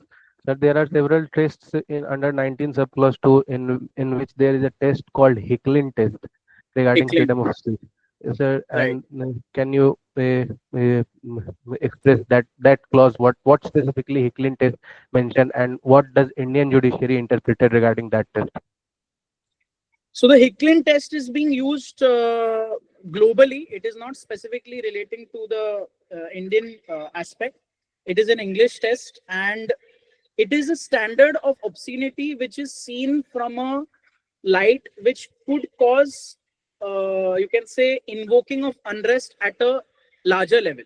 So it is nothing specifically relating to any, I would say, aspect, but then it is something wherein the obscenity could be subjective, wherein that obscene aspect or obscene expressive ideas shown could have that impact on that many number of people. So here a lot of surveys must be done.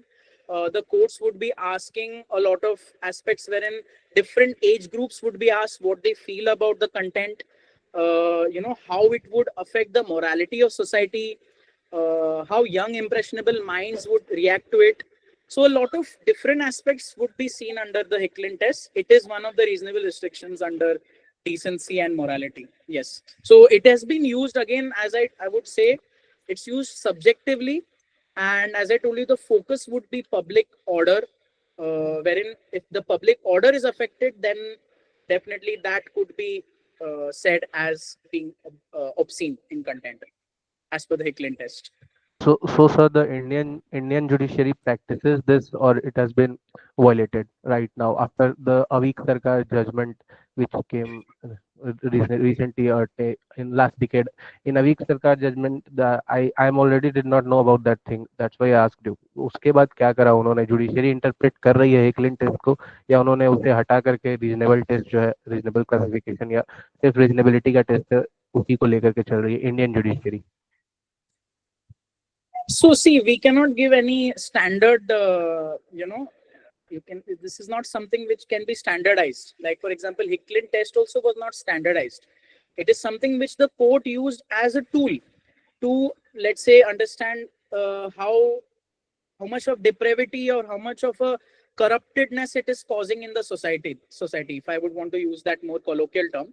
So that is just a test. So that test is not something which can be removed. These tests cannot be removed. These are principles which have been used strategically or as per the convenience of the constitutional courts. So it will never happen that one is removed and other is brought in, unless and until there's a Supreme Court judgment that this specific principle must apply over other principles, which generally does not happen. Okay. Thank you so much, sir. Thank you. Thank you. Thank you. Patil. Satish, you have raised your hand. You may ask your question next.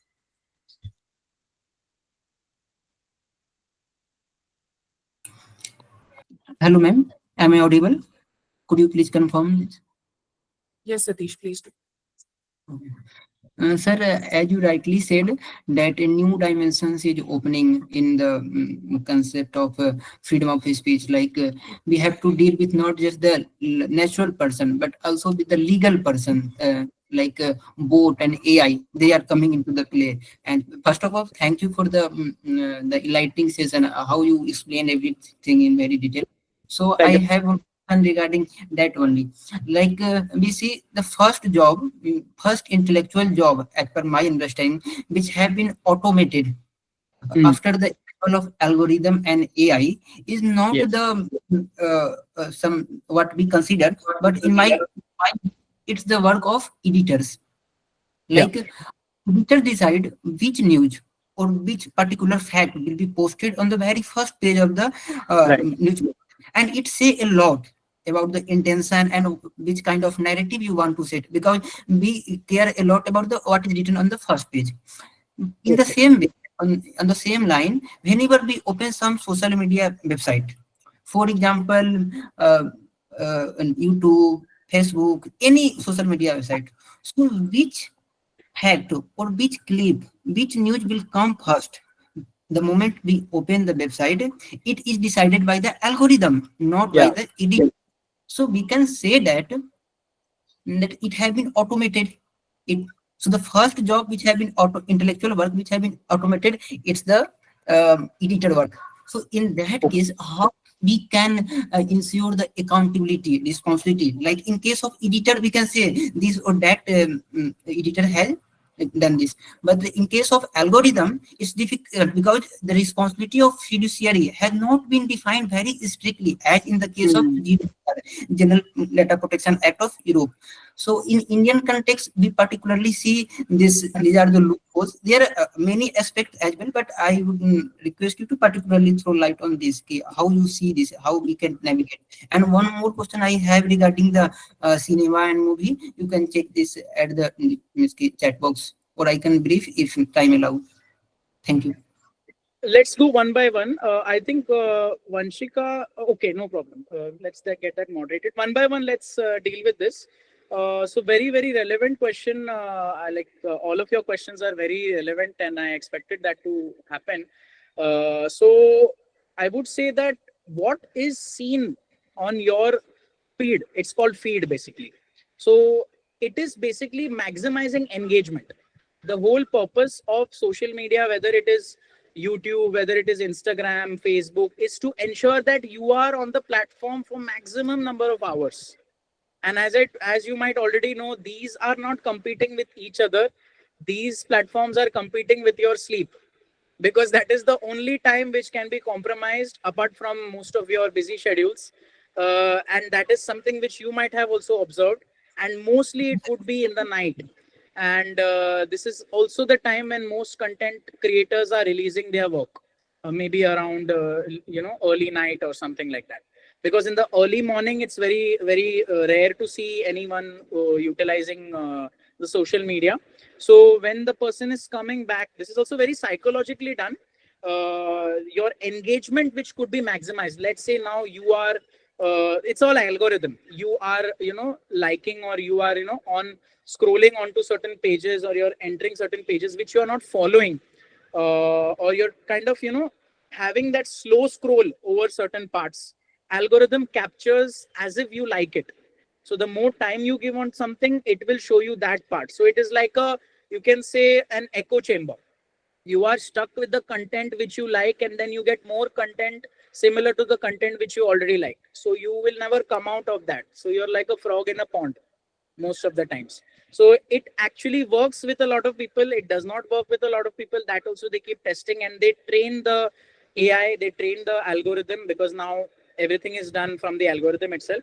Now, as you told about accountability, who is accountable? Like previously, editors were accountable of the press.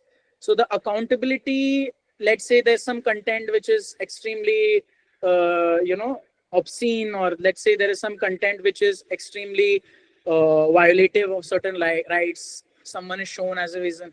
It's basically there's an accident which is shown, which I have noticed nowadays is very common on social media. The accident is shown, but that person actually bleeding is not shown.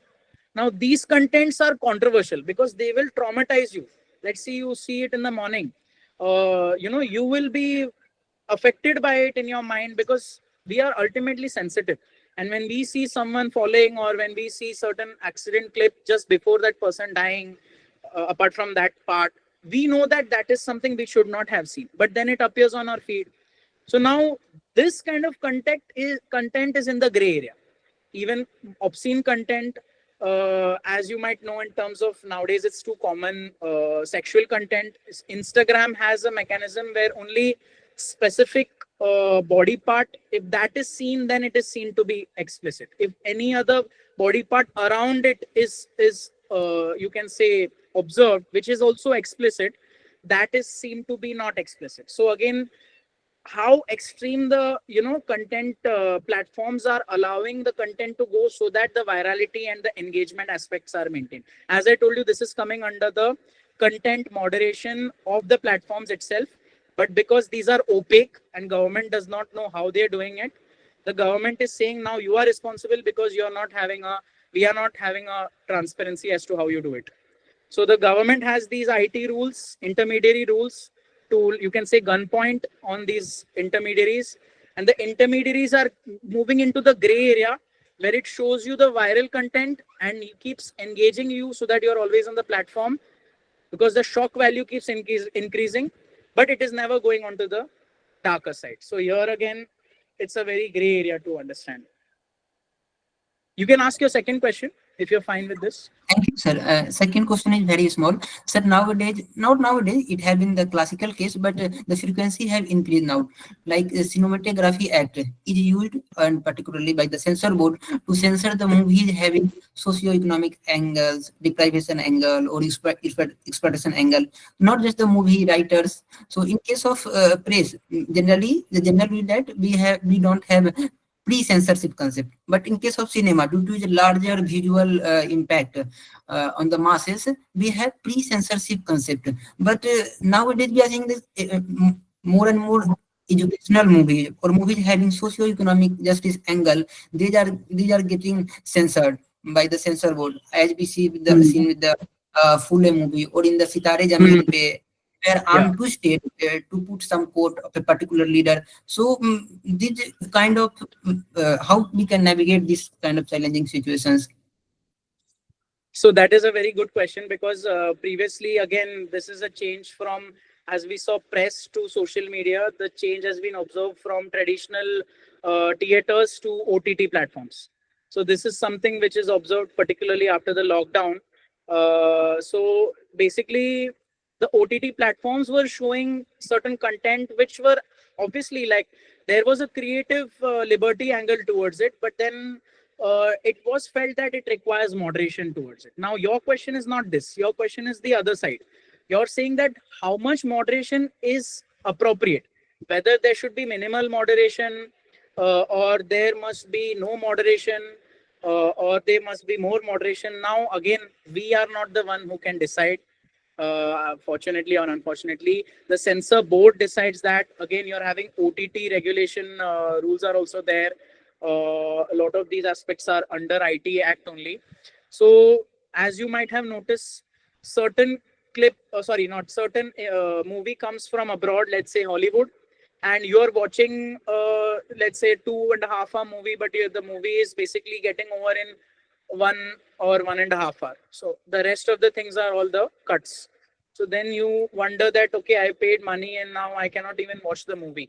And this has been now incorporated in the OTT platform. So definitely we cannot say that how we can deal with the situation. It is the discretion of the government under these rules.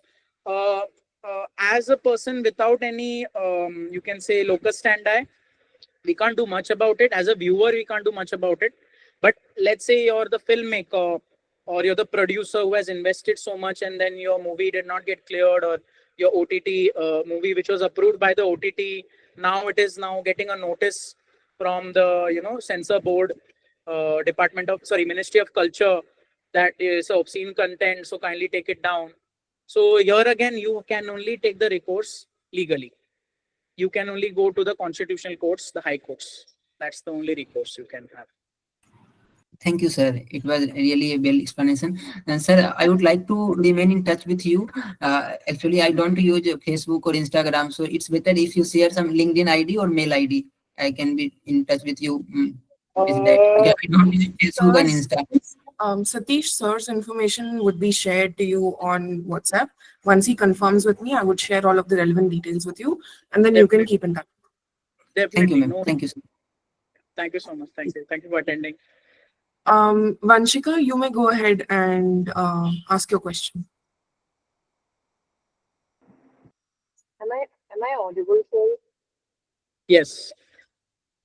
So actually, we have seen a concerning trend where students and activists are slapped with FIRs simply for protesting or expressing dissent against the government policies. I'm not able In to hear such, you.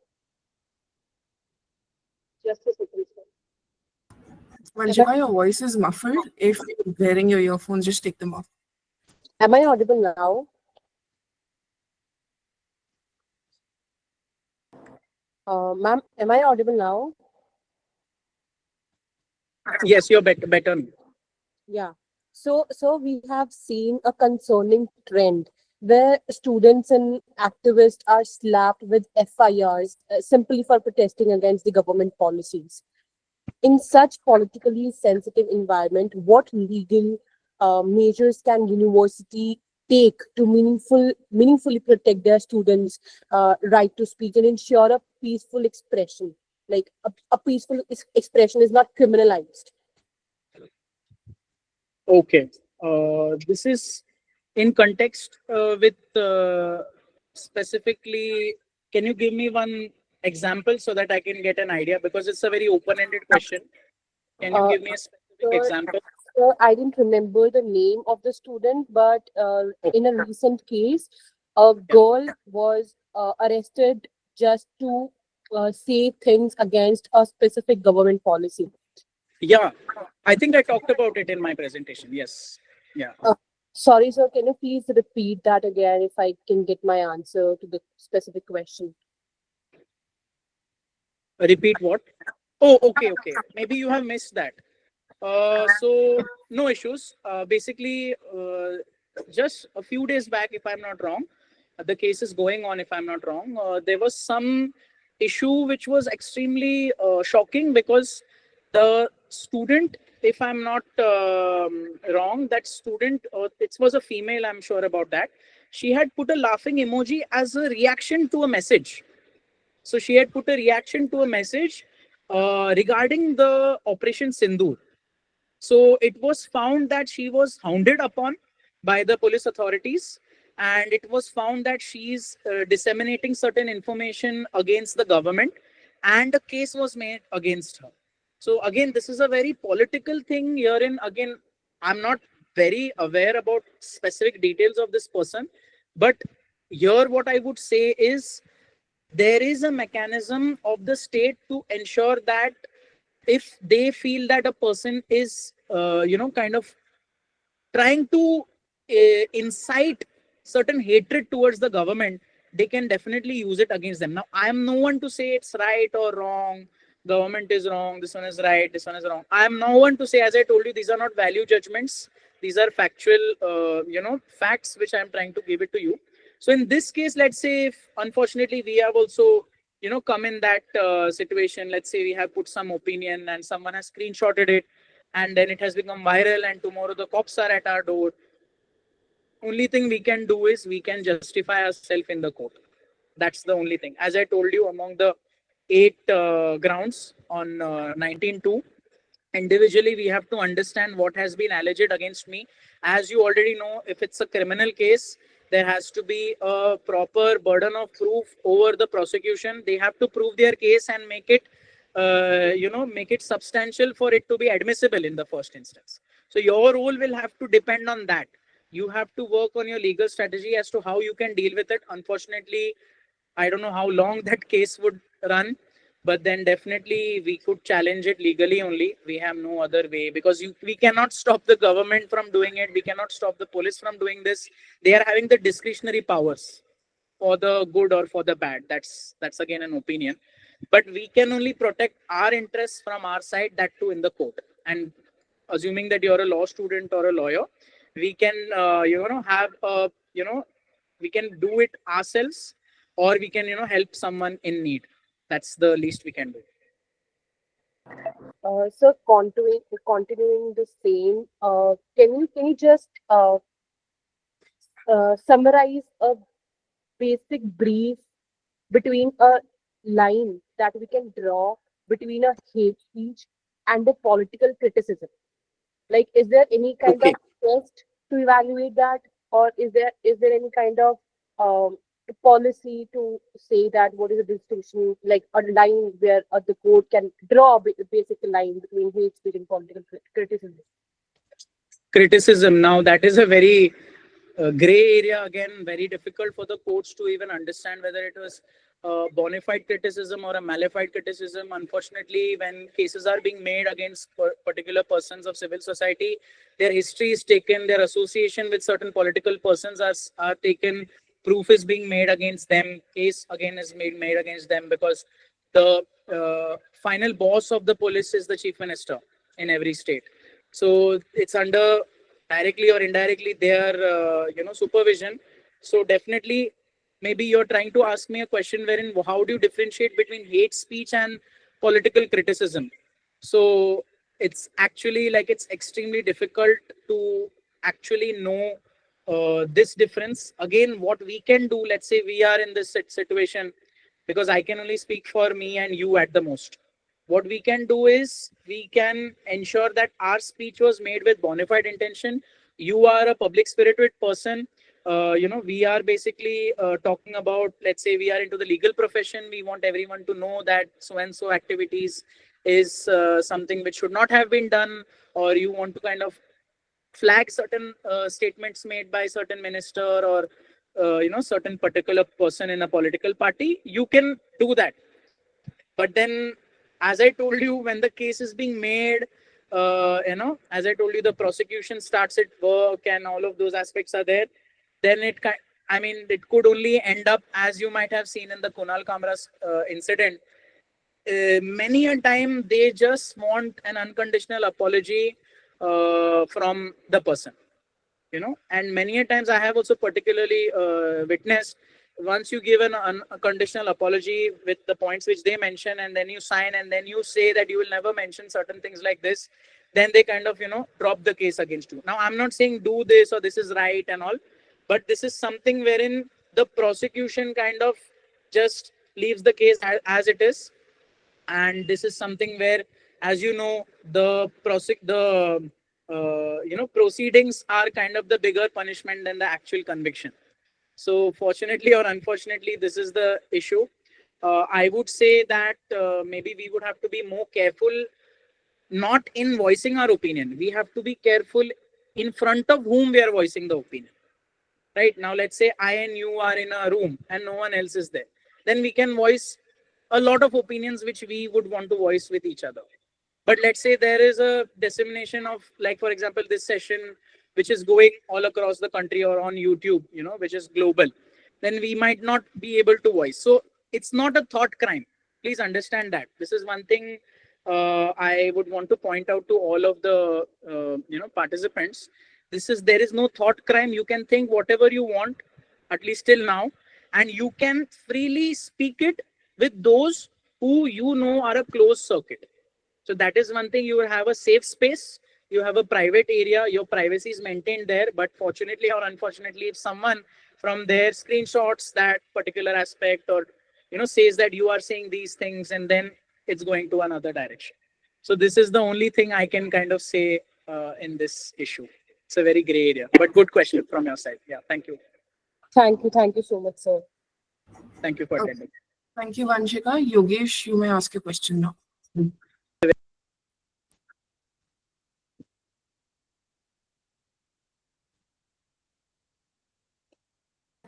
I think you're not audible, Yogesh. Yogesh, you're not audible. Please.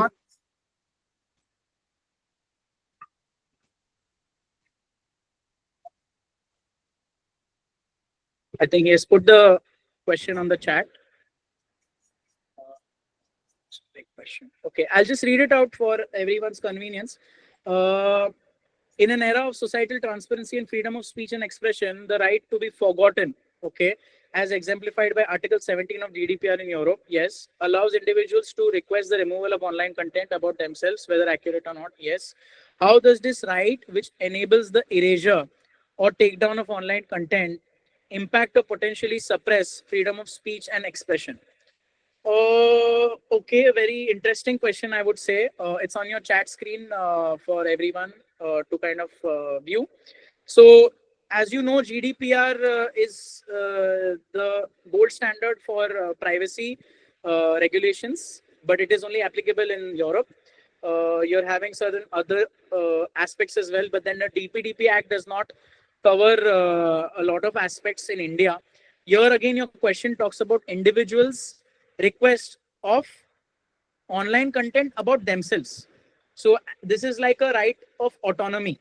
You are having a bodily autonomy also. You can choose what you do with your body, and you can choose what happens with the content wherein your name is associated, your photo is associated, a video is associated, anything mentioned about you is associated. So this is also relating to, yes, this is also relating to your autonomy as a person and a personality enshrined under Article 21. You can choose what is talked or what is expressed about yourself, and you can choose to remove it. In India, this right to be forgotten is not fully applicable, but definitely you can flag it. The intermediaries, as you know, they are following high standards, and you can flag that information. You can report it. You can inform that your face or your footage or your name has been used without your permission, or you would want it to be taken back, because consent can always be taken back. It is not a unlimited consent or an unconditional consent. So your question is, how does this right, which enables the erasure or takedown of online content, impact or potentially suppress freedom of speech and expression? Okay, I think I'm trying to understand. If I'm right, please correct. If I'm wrong, correct me. You might want to say that, let's say if someone is forced to give these takedown requests under right to be forgotten, under the pretext that they are having a problem, but in reality, someone else is kind of gun pointing them. Is this what you're trying to insinuate? Okay, that's a very interesting question, which I understand you maybe would not want to directly ask it, but in a very diplomatic way, using your, you have used it good. So I'm happy I could understand it. It's very important. So your question, I would say, is relevant because this is kind of similar to, if I want to make a direct correlation, this is like suicide. Now, a lot of people, I don't know if it's direct correlation, but that's how I understand it. A lot of people who have committed suicide, leaving big notes, it has been found that they were pressurized to do so. So this is the same thing. It's like a online suicide, because a lot of people are doing, they are indulging into scrubbing.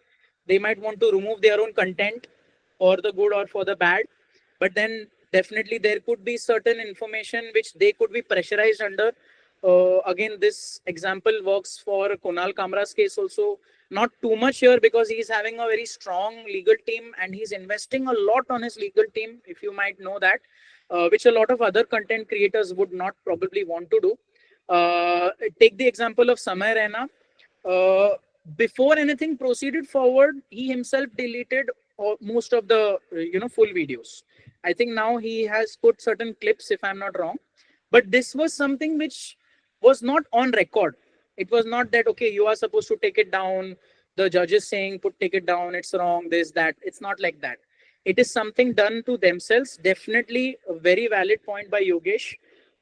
This is being done and it is being misused. Definitely, it affects the freedom of speech and expression. But again, as I told you, it depends on us how much we, allow anyone else to, make sure we are asking these takedown requests under our own name. Because tomorrow, this is a self-incriminating evidence. Tomorrow, if this something happens and then you say, oh no, I think I should not have done this, you have no recourse, because the courts will say it's under your channel or your page that this request has come, and now you're saying that you were coerced. So this is something, yes. So this is something which is the issue which we have to be careful. That's the least I can say here. Thank you for the question. Yes. Thank you, sir. Anamika, you may ask your question. And for the rest of you, your questions would be taken up and I would be messaging them to sir, and sir would be giving you replies adequately, because we've crossed the timing of the session and we need to end it too. So I've noted down all of your questions. Anamika, you may ask. That would be the final question. To all of the others, there would be Thank you so much for giving us that much information. So my question is, if a citizen decides the government anonymously on social media and faces legal action, can they still claim protection under Article 19(1)(a)? Could a right of anonymity evolve in Indian constitutional law the way the right to privacy did, especially in the context of digital expression? Okay, very, very interesting question. Again, I'm very happy to, get these questions. And that is actually, even as a faculty member, I understand the quality of my session by the quality of the questions that follow. So I'm very happy that I could kind of be of help to most of you. Thank you so much for this question. You are focusing on anonymity or anonymous questions to be, or anonymous, not even questions, anonymous criticisms of the government, wherein would you have any liability over that, because then that is something which you would not have any consequences for. Now that is again very gray. A lot of platforms are allowing this, and a lot of times it is extending to a lot of controversies as well. Like if you see Reddit is a good example for this. It's too anonymous, I would say, because mostly nobody uses their own name or their picture, and a lot of subreddits are there wherein extremely you can say anti-national, or whatever controversial aspects could occur, wherein the government has kind of no recourse to go into the individual person, as to target them and find out who they are and then make FIRs against them. So it's extremely important to know that these platforms do exist. But then it's also important to know that tomorrow, if there are takedown requests by the government or any political party or the opposition or anyone who is having a powerful position, if they are trying to pressurize a person, they are having the right, especially when it's the government, through the intermediary rules 2021, because then in that there are specific aspects wherein anonymity can be removed. So what can be done? Let's say the police wants to track a very offensive post has been posted, and no one knows who it is. What the police can do, they can send this takedown request, and also at the same time they can ask about the IP address of the person, ask about where was the last login. Right now you might know that without a phone number you cannot sign up for any app. Mostly this is all under IT intermediary rules. So with the phone number, you get an OTP, and then only you can make an account. So the all this information is maintained by the intermediaries. Tomorrow if there's some issue and the government or the police is asking all this, all of that information will be given away. And then if the police can, or if the police is having the will, then they can trace a particular person even if they are anonymized. So here, if you want to talk about your question, can we maintain our right to privacy? It's not possible, because the safe harbor is taken away, as I told you, being not absolute. The safe harbor is taken away as soon as 19(2) reasonable restrictions are applied. So this is something right to privacy cannot save you, because right to privacy, although it is Article 21, and Article 21 is the most superior, uh, the anonymity cannot be used to indulge under the activities of 19(2). That is not why anonymity can be used. So you might also know about QAnon. QAnon, I think it was a community thread group before. I'm not sure about its status today. Mostly in the US it was popular, but a lot of QAnon means the questions asked by anonymous people. These were popular. I think they had to shut it down because it was getting too much out of hand, and the platform was kind of protecting the anonymity at such a high level that the police authorities in the US, they had to shut it down. So if this can happen in the US, where they are actually having absolute freedom of speech, then you can actually imagine the consequences in India. So I would say there is no right to privacy where the anonymity is misused, or the right to privacy is misused to indulge into 19(2) reasonable restrictions, violating 91A. I hope I'm clear.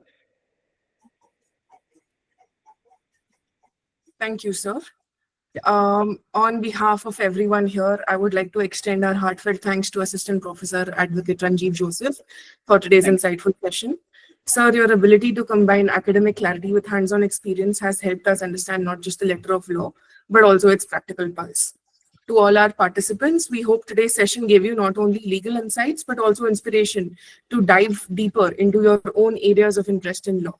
The feedback form has already been shared in the chat box. These certificates would be issued only to those who fill out the feedback forms. Kindly fill the details carefully as they will be reflected in your certificate. Thank you so much, sir, once again, and hoping to see you soon. Thank you, everybody else, for joining. Please fill the feedback form before you start leaving. Thank you so much, Thank sir. you, Thank you. everyone.